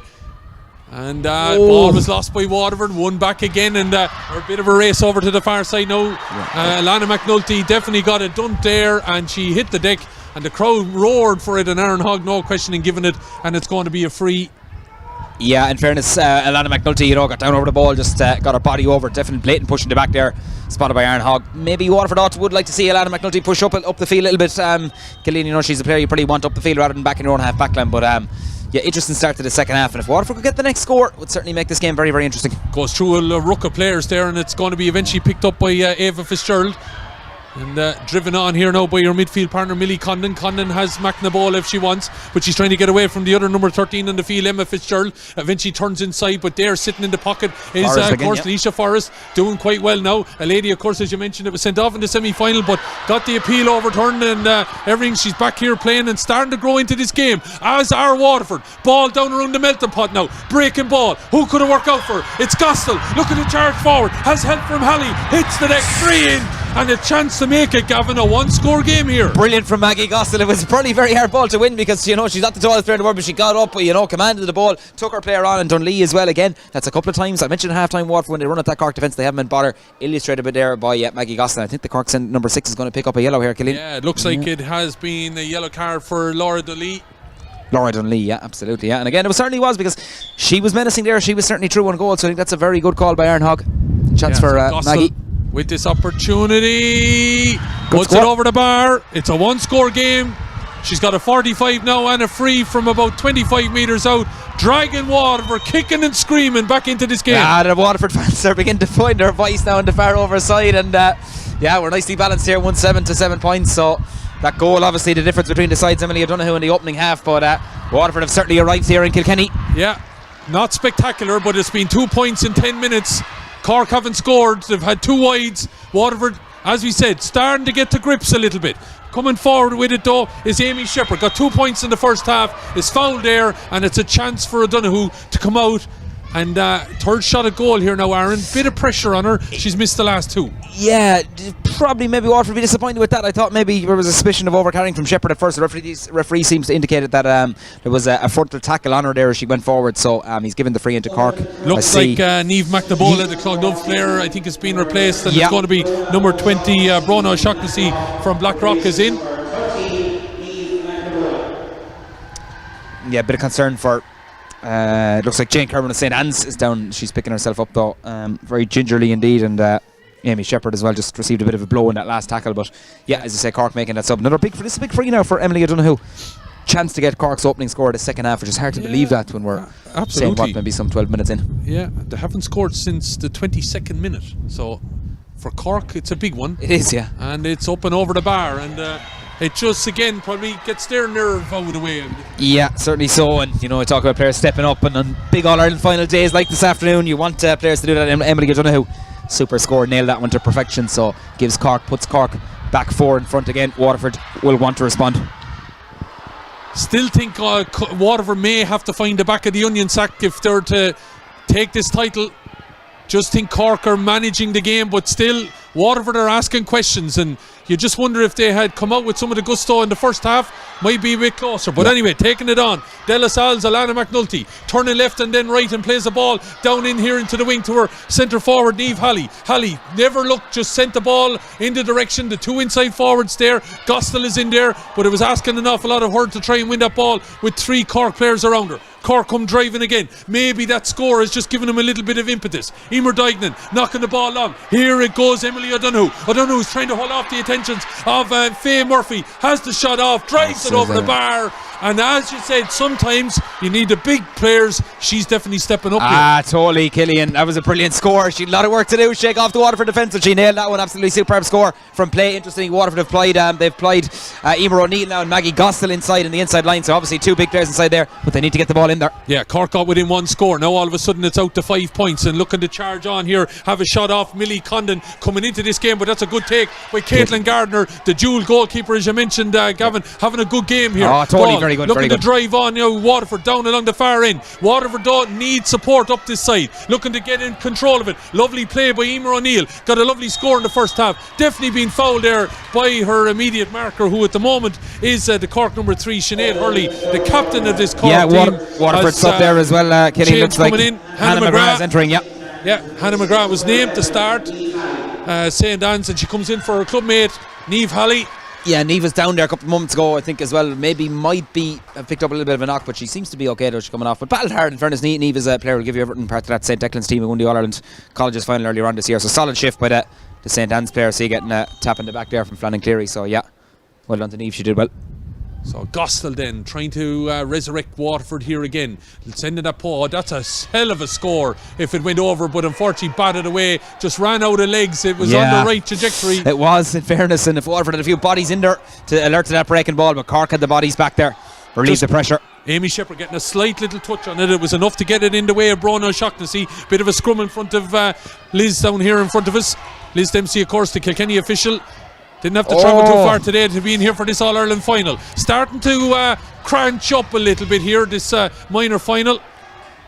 As that ball was knocked long, it looked like it came off of a Cork player, or a Waterford player I should say, and it's going to be a Cork ball. It's going to be taken by Dunlea, down tight enough angle here, but Owen doing the needful, picking it up on camera. Thanks to Owen and Luke in the background here from Antrim, bringing us this streaming live coverage in association with Electric Ireland and the Camogie Association of the Electric Ireland Minor A All-Ireland Championship final. And 2 right games we've been served up here in UPMC Nowlan Park. 2 different games, absolutely, but still intriguing. Very good, yeah, and I must say compliments as well. Congratulations to Antrim on their fine victory as well. Saw some of the girls after the final whistle, they certainly greeted that one with huge gusto, so fantastic victory for them. Well done to them. Looked like a foul in Amy Shepherd, but she got the ball away, but it's straight down here towards Leisha Forrest. Forrest is in acre space to play the ball out into the centre, goes for the more difficult ball in a way, because I think there was a better outlet over on the far side, but the ball has been sent long here by Emma Fitzgerald. Inside it might break now. Chance for O'Neill. O'Neill has to get around 4 Cork players though. Gives it back out to Gospel. Shortens the grip, but it's well marshalled there. And all of a sudden, a player that's coming into this game is Orla Cremin. What a block by Maggie. Did really well to win it back for Waterford. Emer O'Neill again, Killian. Gets it back to O'Neill, jinking and jiving around the player there. O'Neill putting it up high, it's on its way. The Waterford crowd like it. It's over the bar, and it's back to a 1-score game again. Absolutely, and that all came from the work rate there of Waterford and Maggie Gossel initially with the block down there. Gave it back to Emer O'Neill, didn't panic, fed the shooter, and no better player in that position. So yeah, great score Emer O'Neill, and keeps Waterford very much in it, Killian. I said a 1-score game. I was looking at the back board. The four, I think the man doing the scoreboard said all action second half though, in fairness. I think he had the point up before it went over the bar. So it's 198, and that latest score coming here after 47 minutes. Down the far side, Emer O'Neill trying to get into this game as well, but she's been repelled there by the Cork defence, and it's a chance for Maggie Gospel, and who'd bet against her? Yeah, Sinead Hurley doing the tugging back there, and again it's a lot more direct from Waterford in the second half. When you've Gospel and O'Neill in there, can just pump it in there, even to either side of them. They're going to win the foot race as well, and it's a chance for Maggie. It's a difficult enough for you out in the far touchline, but we'll see how she gets on. Certainly well within her range, this one, but as I say, it is a difficult angle. Been more action up this end of the field than there has at the far end in the second half. The 2 umpires are even able to come across and have a chat as Gospel puts this ball up and over the bar. And if Waterford are to win, this lady is driving them towards it. Unbelievable. Spoke about what she's done in the lead up to this championship. She's carried that form into this afternoon. Seemed to have Waterford just really pushed. They've really upped the ante in the second half. They wouldn't have been happy with their first half performance, but as I mentioned, they've certainly arrived here. Now it's a line ball there, forcing Cork there with Chloe Lane pucking that over the line. So Bevan Border and these kind of leaders, these big players of Waterford, have really stood tall in the second half. 1-score game it is now with 18 and a half minutes gone. Maggie Gospel with 7 of those 9 Waterford points as its ball is knocked up into the corner. A lady that's come into this game in a big way, Emer O'Neill, the Bricky Rangers player looking to win it. Definitely, I thought she was a little bit robustly dealt with there by the Cork defence. Ball looked like it was carried out over the line as well. Flannan Cleary and Mark English not happy. Liz Dempsey did see it eventually, but I think there was a foul there in that clearance beforehand. I think Waterford could hear Flannan underneath us, and Mark English there weren't happy with. They felt it was a pushing it back, but Waterford have the line ball from it anyway. Liz Dempsey had her flag up, so Bevan Borgen going to hit this one. Certainly if she can launch in around the house, but need to avoid the Cork sweeper back there. But maybe we'll try and cut this one across the face of the goal, or maybe even it's well within her locker actually to get this one over. Let's see how she goes. Yeah, it's the Waterford number 6, Bevan Bowdern, playing it in, trying to get Gostel on this ball, but there's plenty of Cork players back there. Gostel trying her best, but it's going to be hard against 3. It is. Yeah, good again, forcing Cork. Lovely bit of play there by the Waterford midfielder, Ciara Sherlock. Stop that ball heading towards the line to knock it back to one of her teammates, and surrounding the Cork player there at the minute, but it's the number 7 Emer Dignan giving it then to Dunley. Not a great connection, but it gets it out here towards Shepherd. Shepherd having a big game, I have to say. Really standout player here for this Cork team, who was held there. Aaron Hogg said by the number 7 Jane Kerwin. Good referee. He was giving her a few seconds there, not in development, so came back. Hurley was clearly held in fairness. We could see it from great view from up here in the commentary box. But exactly 10 minutes remaining. One score game. 1-9 to 9. It's that Emily O'Donoghue goal after 7 minutes. That is the difference. It was looking like it was going to be an impossible task for Waterford, but they're getting into the mix. But you would feel they need to find the back of that onion sack down at the far end. Next score is crucial, really, isn't it? Yeah, absolutely. But again, Cork, they have the experience as well going down the home straight, and that's going to count for something as well. But these Waterford girls, they really battled hard in the second half, in fairness to them. Going for their 4th and 5th in 5 years, of course, and the reigning All-Ireland champions. As Amy Shepherd takes it away. She's become, as we said, a key player in the last while. But it's right into the grateful paw of Caitlin Gardner, and she knocks the ball over towards the far side, looking for a serious player for Waterford in Emer O'Neill, and she's getting in there and trying to disrupt Caoimhe O'Donoghue, but O'Donoghue turns and wins that ball back and drives forward with it now. The corner back has been held up there by Emer O'Neill, but she eventually gets a second cut at it. Ball breaks forward now. It's Erin Curtin, had 2 points in that first half. Here's a 4-on-2 situation. She elects to drive on, knock it over the bar. There was a goal on there, Gavin. There was a goal on. I think she made the wise decision, though. Just wanted to get another scoreboard, keep it ticking, make it a 4-point game again. She's been exceptional all afternoon, Killeen Curtin, you know what I mean? In from the start, getting on the ball, commanding it, not afraid to take on her player, and again, shortened his the grip, the stick there, and put over a great score. Brilliant score. 1-10 to 9, it's gone out to then. It is the Electric Ireland Minor All-Ireland Camogie Championship final between Cork and Waterford. Waterford looking to make history. Cork, as we said, going for 4 in the last 5. Amy McCarthy came across there pretty loose on the Waterford player, but these jewels, certainly they've really the Cork fans trying to find their voice there. Rebels is the chant in that far over stand. A great crowd are really kind of engaging with it in the second half, and everything is kind of upped in the pace, intensity levels.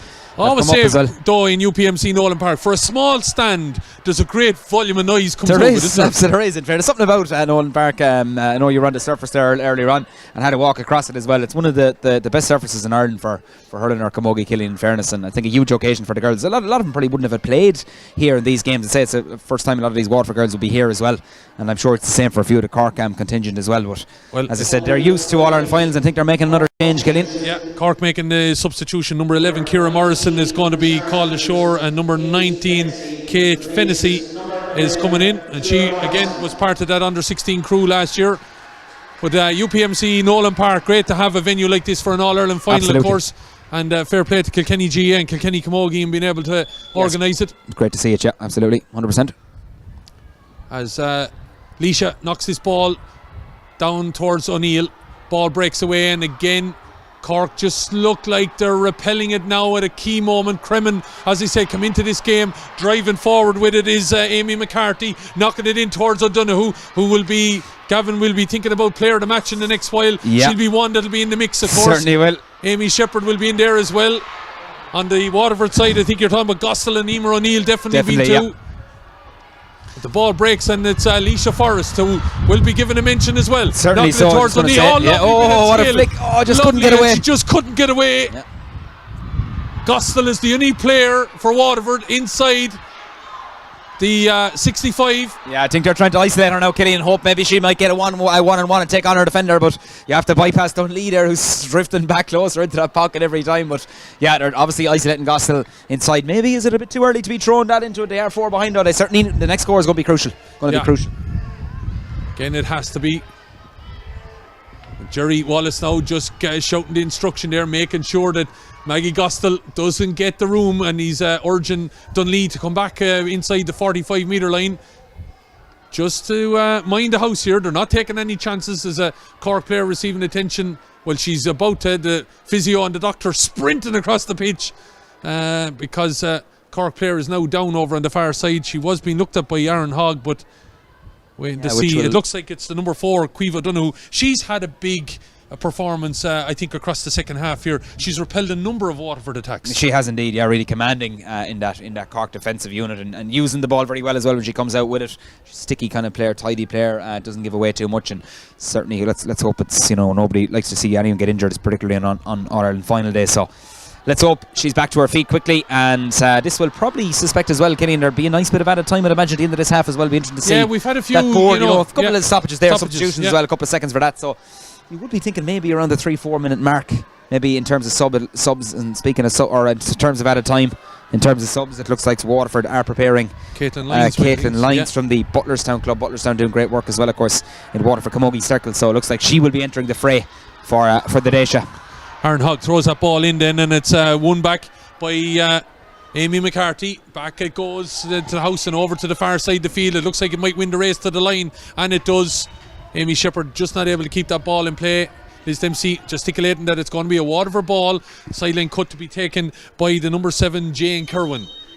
It's getting into that time now where Waterford needs something big to happen. It's not. I don't think minor things can happen. Major things must happen. Yeah.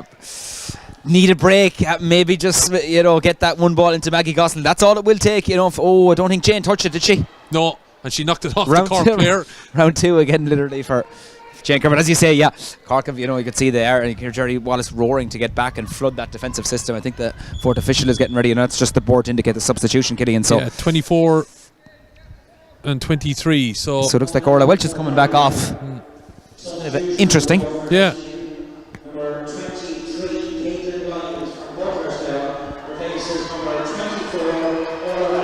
Now she just looks to be limping there a little bit as she was coming off. Also so maybe seems to have, I think she's the wrist strap there as well, Killian, as she's coming off there as well. So we're not too sure on that. Could have been either. Yeah, solid performance though, in fairness to her. Yeah, Hannah McGrath, it's in. She was down to start, but she's been in the last quarter thereabouts. Tried to win that ball, took it away from one of her own players. Unfortunately, and it's out formed into this bit of a ruck where one out by McCarthy, giving it out here towards the sub that's come in for Cork, and Kate Fennessy. Yeah, Jane Kerwin there with a brilliant block before that. Brilliant stuff. Yeah, ball is knocked down though in favour of Lana McNulty now. McNulty, they need to get this ball forward, and then they need to come, I would say, in a bit of a wave here, Gavin. Yeah, just I go think so. for it. Throw off the shackles. Need to get the Mag Gostel inside, but look at that, 3 against 1.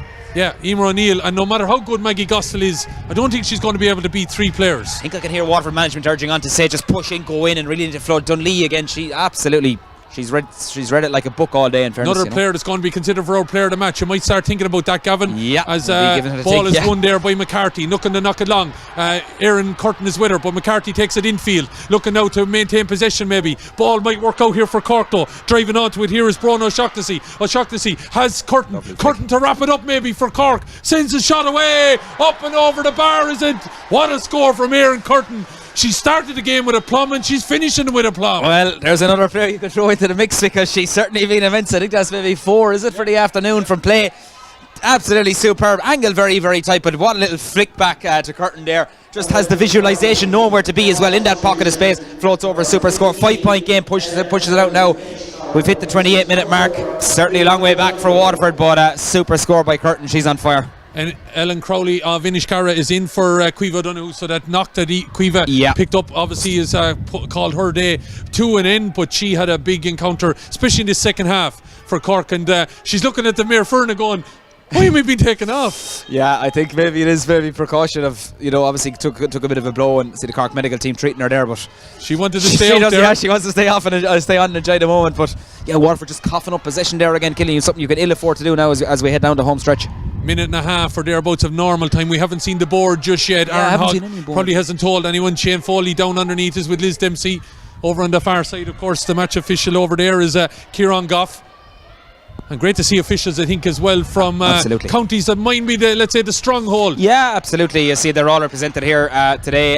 Carlo as well, as you mentioned there, and Wicklow as well, the lines person on the far side. So yeah, all well represented. Big weekend for them as well, and all part of an integral part of the game, Killian. Emily O'Donoghue drives it over the bar, bringing her tally on to, by my count, 1-5 now, and that is a fair tally in an All-Ireland final, Gavin. It certainly is, yeah. I think she's getting very close to maybe that announcement, but yeah, that's another superb score.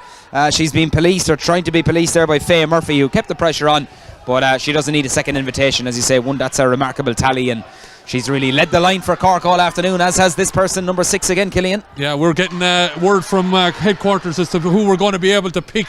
So I think, Gavin, you're going to have to nail it down there now. Yeah, ball is played in by Forrest now. She's been driven forward. Gostel is in there, but the referee said he's calling it back. And it's 112 to 9 points now, of course. So Waterford need a big finish here. Yeah, I think for the day that was in it, in fairness, Laura Dunlea was absolutely immense in the Cork defence. Amy Shepherd as well had her moment as well. Curtin very close as well with her 4 points. But I think with the 1-5 and when the big moments were there, particularly that goal in the first half showed great improvisation. The Electric Ireland man of the match in this All-Ireland Minor A Camogie Championship final is the Bishopstown player Emily O'Donoghue. Yeah, no question about it. Ball is played in by it. Let's hope, from your point of view, Waterford score goals here. Maybe changing that matter around here. Yeah, it's always a dodgy one to be thinking of picking it just before the off. Yeah, it's not an easy one to do either, to be fair, but knocked down here anyway. Waterford looking to come charging again. Has the air gone out with the balloon? Forrest getting it off to Gostel now. The big player stepping up. Gostel looking to get in. Referee is calling it back. It's going to be a free in, but you'd imagine here Waterford going to have to go for a goal. They have to go for a goal, yeah. You know, there's 6 between them. 4, is it? I think 4 minutes. Yeah. So there is. Waterford have thrown Leisha Forrest forward as well, interestingly, Killian, and at this stage, so they've obviously thrown caution to the wind and shoved everyone up the field. Yellow card there for the Cork defender. They've known what they're done to, a bit of cuteness there by pulling down the Waterford player. They've shoved everyone up, and yeah, you'd imagine Leisha Forrest, she's a fair smack of the ball, I can tell you that, Killian, and she's going to have a pot of this one. She's no other choice really, you know. Well, we saw her land the ball from her own, inside her own 65, down on the edge of the square, so I fancy this. If she can keep it low, it's going to cause problems. Low and hard, I think. Forrest comes up. Oh! Went for the, she aimed for the black spot, but it just got away on her, I think. Yeah, as you said, maybe ought to drill it, maybe along the floor, on the carpet, but then I suppose you're saying, you know, if you don't put power on it, but that was always kind of rising, in fairness. It was fair venom in it, in fairness, but brings it back to 5, possession crucial. Next score has to go as Waterford's way if they want to rescue this, but Cork certainly looking good. Yeah, Cork have managed. I think that was the word I used at half time, Gavin. I think I agree 100%. Looking to get inside. Here's another key player. She definitely was in the hunt, of course. Amy Shepherd giving it off here now. A chance to wrap it all up again. And that's gone over the bar. Good score from the sub that came in there, Kate Fennessy. Great score by Kate from the Sarsfields Club, of course. Formidable club in Cork, and again shortened the grip in the stick and floated it over. Knew that she was going to be hooked, but again great offload, as you say before. Amy Shepherd doing the donkey work, giving the ball to the player in the best position. Good score. Yeah, Shepherd could have, as you said, got the player of the match, I think, as well. Another player could have been Kremen was in the mix. She was out there also, as you mentioned, Gavin, but our player of the match has gone to, of course, the Cork number 14, Emily O'Donoghue. She'll receive her reward, I would imagine, shortly. 113 to 10 points back out to the middle. Waterford, in fairness, have taken the game to Cork in this second half and probably, you know, slightly just winning the battle here.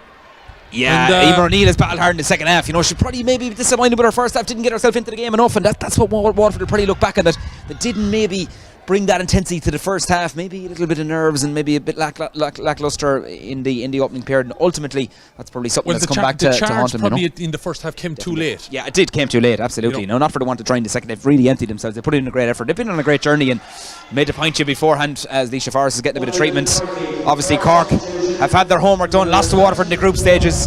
Always very hard to come back and try and beat the same team twice in the 1 year, Killian, and Amy Shepherd is going to get a huge round of applause as she comes off. Yeah, big game from Amy Shepherd. There's 4 Amy's in the Cork panel, and there's one Amy for another, and it's Amy O'Sullivan. I think it's Amy O'Sullivan, That's right, yeah. Amy Sullivan is going in number 21, number 21. She's in for Amy Shepherd. So from the Mallow Club. Ball is knocked in. Didn't get all the way there. Didn't come off the stick well for the Bevan Bowdern. And it's going to be the other number 6 that's going to clear here by the looks of things, Laura Dunlea. Vinci down along the wing here. Time is heading on, 30 seconds now. And it's Bowdern coming on, gets a nice little flick inside. Look at the spin around the house here. Caitlin Lyons dropping it in towards Gostel. Ball is inside. Waterford have an opportunity. Look at the spin around the house. Leisha Forrest stepping forward. All of a sudden it's in the mix. Will Aaron Hogg give them one more chance here? That's it, yeah. Talk about that look, that bit of moment. Has it come too late? In fairness, Leisha was lurking around there. Did very, very well. Keeper was off her line, but she still had to finish it. Brilliant finish. Low and hard to the back of the net as Lane was caught off her goal line. I suspect there will be 1 or 2 more plays, because I know the 64 nearly up, but I think there will be still a few minutes. There was injuries. It's in the pot again now. Possession needs to be crucial. Waterford and it's Bowdern that's got it. She looks like she's been fouled. One last chance. Leisha Forrest, you'd imagine, though, is up front. Who's going to deliver this one? They need to get more bodies up there. It needs to be a long delivery by Bodrin. Have they players gone inside? in behind. Cork, though, look like they've rejected it, and it is a big play again by Kremen. It's over. It's all over. It's all over. Unfortunately for Waterford, just a little bit too late in all context of it. Cork got in front, Aaron, or Gavin I should say, and they just managed things very well after that. Yeah, they did. I think you used the word managed and controlled. You can see what it means to Jerry Wallace and the Cork girls. What a battle, in fairness to Waterford. They emptied themselves, particularly in that second half. Probably left themselves with a bit too much to do, but as you said, 4 out of 5, as you said, as we heard Emily O'Donoghue was announced there as the player of the match. On the far side, I see by Martin Quilty, who's on the PA here in UPMC Nowlan Park, but deserved victory for Cork. In fairness, you have to say they bossed the game for long spells.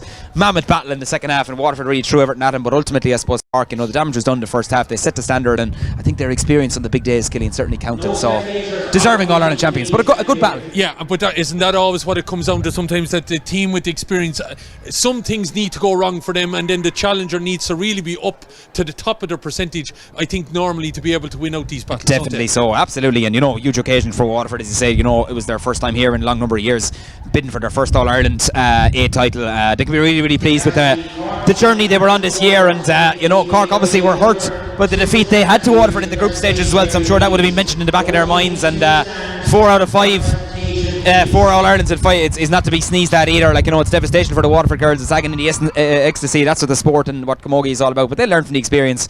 But you'd have to say Cork, their leader stood up as well, like Emily O'Donoghue picking up player of the match, Laura Dunlea as well. That was a big moment. I think we mentioned it numerous times, probably was sick of mentioning in the first half how Waterford left her kind of sweep across and dictate that play, playing with that strong breeze. It's something maybe that they'll get to during the week. But I just wonder if they had the opening 15 minutes back again, would they do it? You probably would. Yeah, but sure, look, I suppose that's the roundabouts of it and the swings of it. But in fairness to Mark and his management team, he's done sterling work. In fairness, they put in a huge effort, and see very sportingly Jerry Wallace going over there having a few words with the Waterford girls there as well, which is nice to see. There's a great rivalry there, but there's a good friendly, healthy relationship and healthy rivalry when Waterford and Cork meet at whatever code.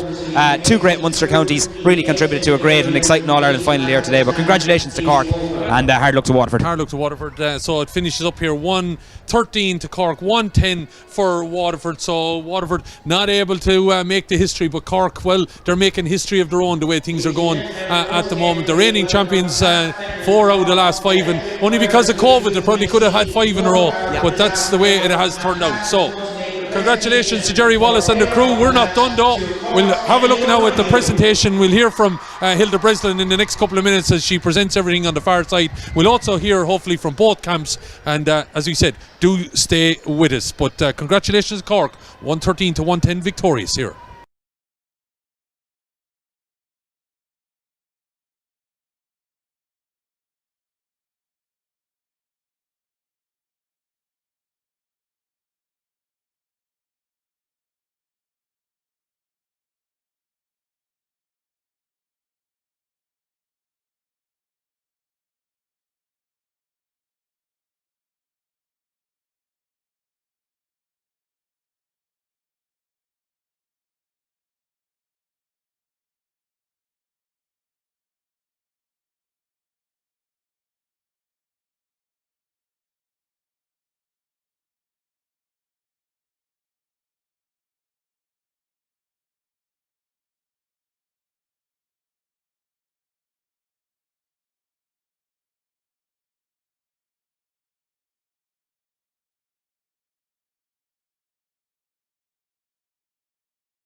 GAA.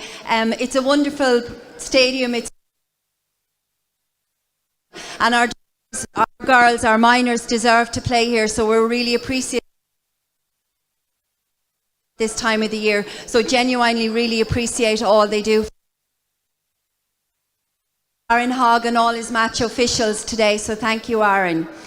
A huge thank you on behalf of the Camogie Association to Electric Ireland this year. Electric Ireland is the first year of sponsorship for our minor championship, and what a minor championship it's been. It's been absolutely amazing throughout the whole couple of weeks. We've had it every single week for the last few weeks, and it's been awe-inspiring, and Electric Ireland were a huge part of it. They allowed us to shine a light on our minor championship, and there's nothing as special as our minor championship. So a huge thank you to Electric Ireland.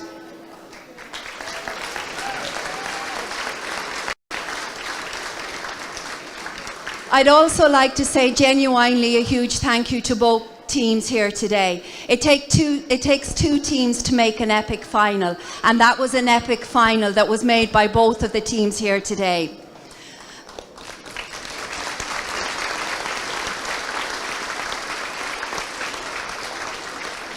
Waterford, you came here today and you left every single thing on the pitch here today, so you did. You stepped up to your very first Minor A final and you showed what a strength Daisha Camogie is and where you're going to be in the next number of years, and you should be absolutely proud of yourselves for that jersey. Congratulations and really well done.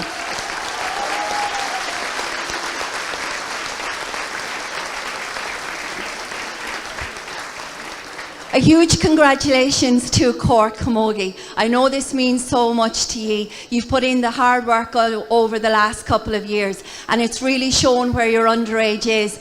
And you know what? You're stepping it up to your seniors. So you need to drive it on now and show them just what it means to lift these cups. So congratulations to Cork Minor Camogie. To present the Electric Ireland Minor A Camogie Cup to Cork again, and to the captain Sinead Hurley.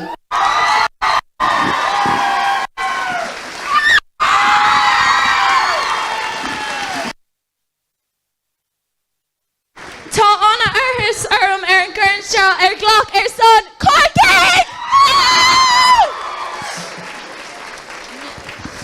Now, firstly, to Nowlan Park, I'd like to thank you so much for the use of the facilities here today and the pitch. It's in such good condition.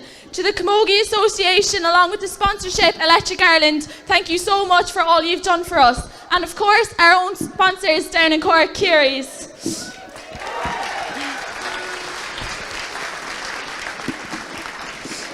To the referee and all his officials, thank you so much for reffing a very sporting and tough contest between us and Waterford.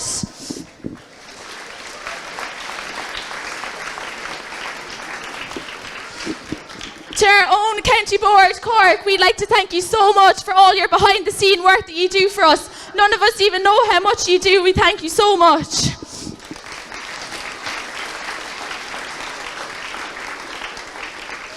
Commiserations to Waterford here today. You're an absolutely incredible bunch and you need to stick together because you're a fabulous team. We knew coming up here today that you gave us some tough ball, and by God you did. Keep your heads high because you should be so proud of yourself and getting here today. 3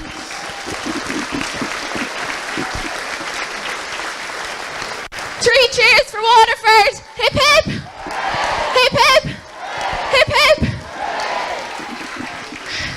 To our parents and families, thank you so much for bringing us to matches, training, everything. I don't know where we would be without you here today. Thank you so much. And now, to this amazing bunch of girls, where do I even start?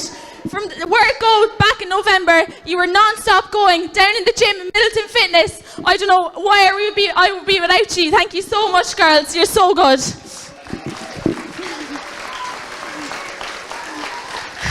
Now to each of the management standing down here today, I'm so proud of each of you. This is for you! A special mention to our own manager, Jerry Wallace. He does everything for us. Thank you so much, Jerry!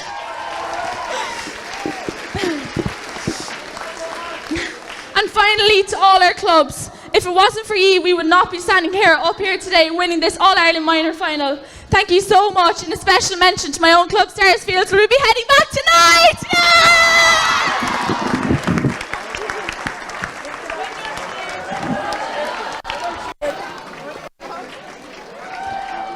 Well done, Sinead. Great stuff. Well done.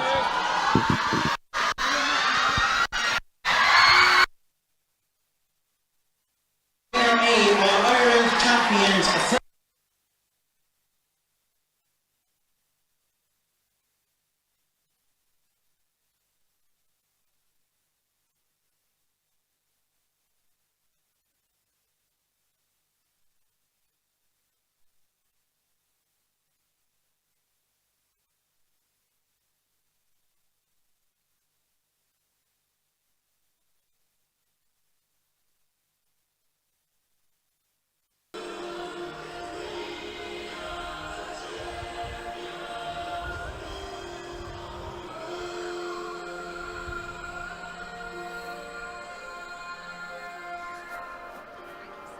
No problem at all. That was pretty thrilling. Oh, jeez, it was, yeah. God. Anything could have happened there. I know. Thank you so much. No problem.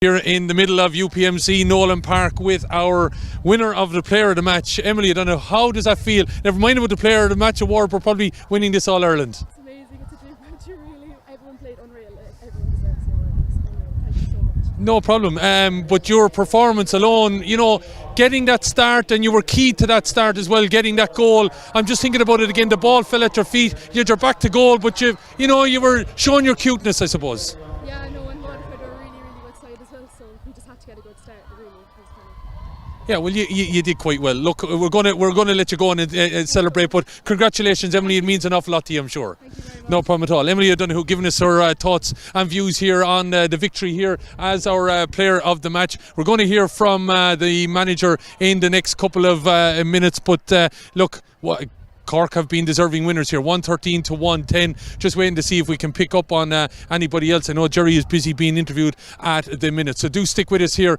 in UPMC Nowlan Park. And Emily O'Donoghue, congratulations to her as player of the match here.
Folks, can I ask the teachers to please make your way off the playing field, please?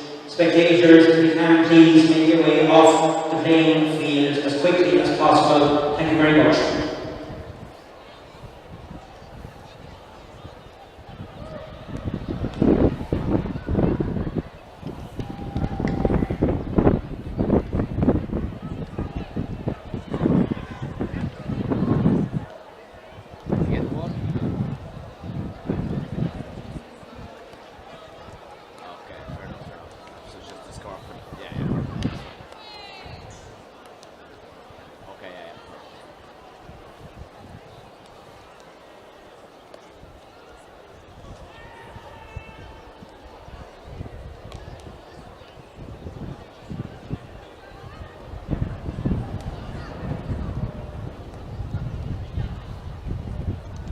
Middle of the field and with a very happy captain. How does that feel, Sinead? Oh, it feels absolutely amazing. I'm so proud of each one of the girls, 1 to 30. I can't even describe what it feels like, to be honest. And it's an incredible year. I'm just thinking for you, you know, you've emerged up from the under 16 and now here you are taking a minor title. Yeah, no, I'm so proud of each one of the girls, and myself included.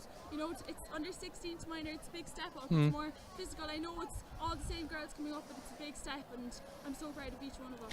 As this game unfolded, your start obviously was important, and you know, we saw with Emily, well, you know, she's taken away the Player of the Match award, but that counted because Waterford came at you there big in the last stages. Yeah, no, that goal stood to us there towards the last few minutes as they popped one in there, like, and it had us worried. You know, we were counting down the minutes and seconds to the final whistle, but yeah, no, that goal really drove it on for us at the start, and Emily, of course, absolutely phenomenal player and phenomenal achievement. I said in the commentary, you managed it very well. You didn't seem to panic, let's say, at any stage, so that was kind of obviously important to get that start in. Yeah, no, exactly. We tried to keep calm. I know we led for, I think, most of the match, and we just tried to keep it calm. I know it's hard here with the crowd and the management all trying to drive us on, but we just have to keep it calm and do our normal stuff, simple things, and sure, we got over the line in the end. So, what's the plan now? Plenty of celebrations tonight? Back there in my own club, Sarsfields down in Cork, so yeah, hopefully celebrating now for the week.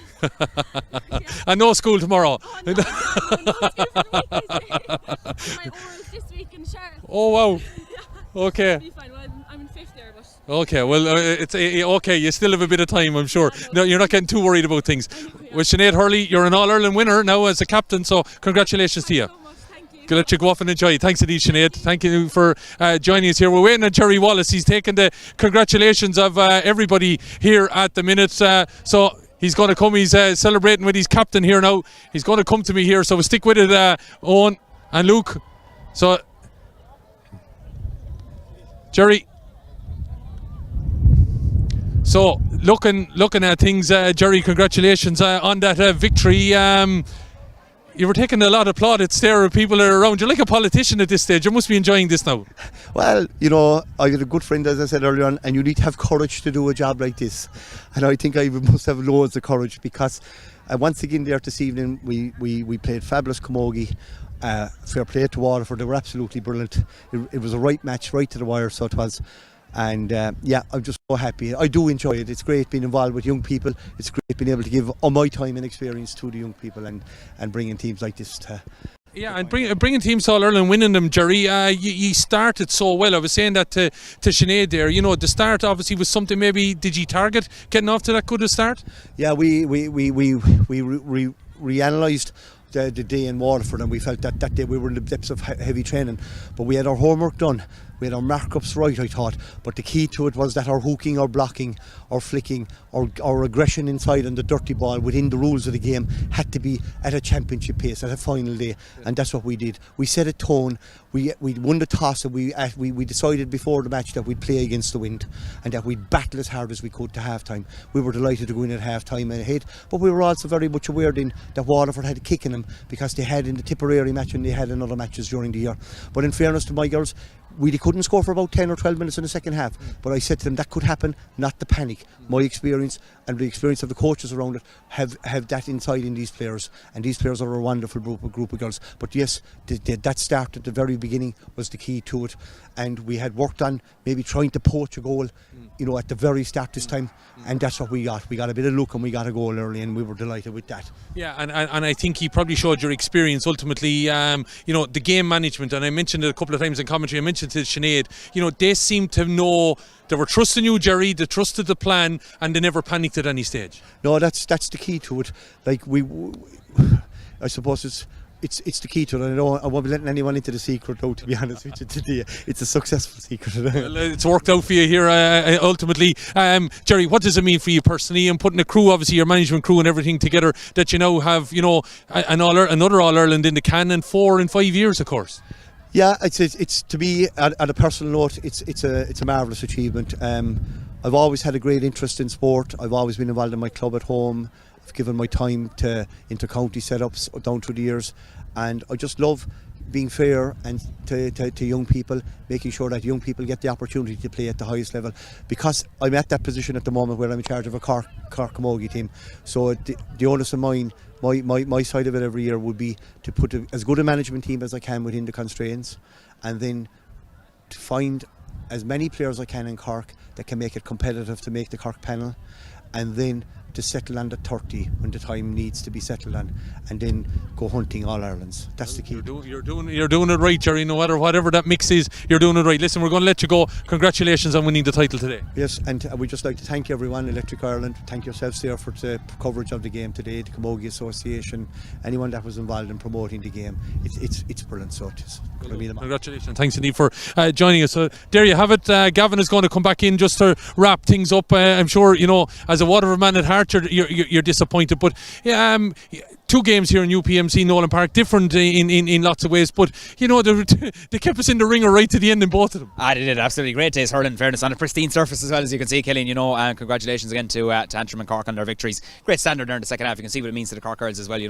might be their 4th in 5 seasons, but they don't want to give up the goals, they don't want to give up the trophy. Waterford will learn from this. They put in a valiant effort there, probably just gave themselves too much to do, as we said in the first half, and Dunleash really commanded that centre back role, and maybe Waterford hit a lot of loose ball down there. She mopped it up, so maybe, as I said, if they replay this game and look back on it, there will be a small few regrets, but look, really came with a strong mammoth effort in the second half and just came up short. But a great day's Camogie. The important thing for Waterford now would be that it's not a flash in the pan, it's not a one-off, that they get back here and use the experience to probably be able to win one the next time. Yeah, they have to build on this, and there's huge work going on, in fairness, at Waterford Camogie. It's senior level right down to minor and the development squads as well. You saw the crowd Waterford brought today, and brought the intensity, in fairness, in the stand as well. There was people with Waterford jerseys carrying their hurleys. That's what you want to see. The promotion of the game is strong there as well. The Camogie board are back at Everton as well in terms of the various management teams, so they'll learn from this. As you say, important playing at this level as well is going to benefit the players. They won't want to remember this day, I suppose, for the losing experience, but playing another All-Ireland final is a fantastic achievement and something Waterford can build on going forward. But congratulations to Cork, they're fully deserving All-Ireland champions. They've set the standard each season.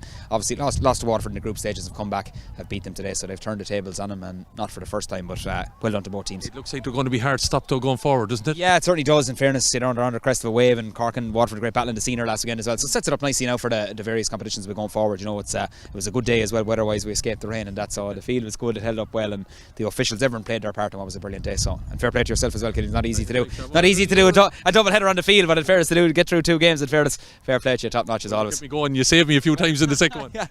Thanks indeed. Thanks to the boys. Thanks, and Gavin, indeed, for joining us. So that's it, done and dusted with our thanks to Electric Ireland. 10 Trey in the background bringing it all, of course, in the official Camogie Association. The minor champions of Ireland are Cork, and well done as well to Antrim, who took away the shield earlier on. Hopefully you enjoyed the action here from a cracking venue, of course, UPMC Nowlan Park. I've been Killian Whelan, with thanks to Gavin, to Luke and to Owen, and to everyone who joined us. Hopefully you enjoyed the coverage. Good luck to you.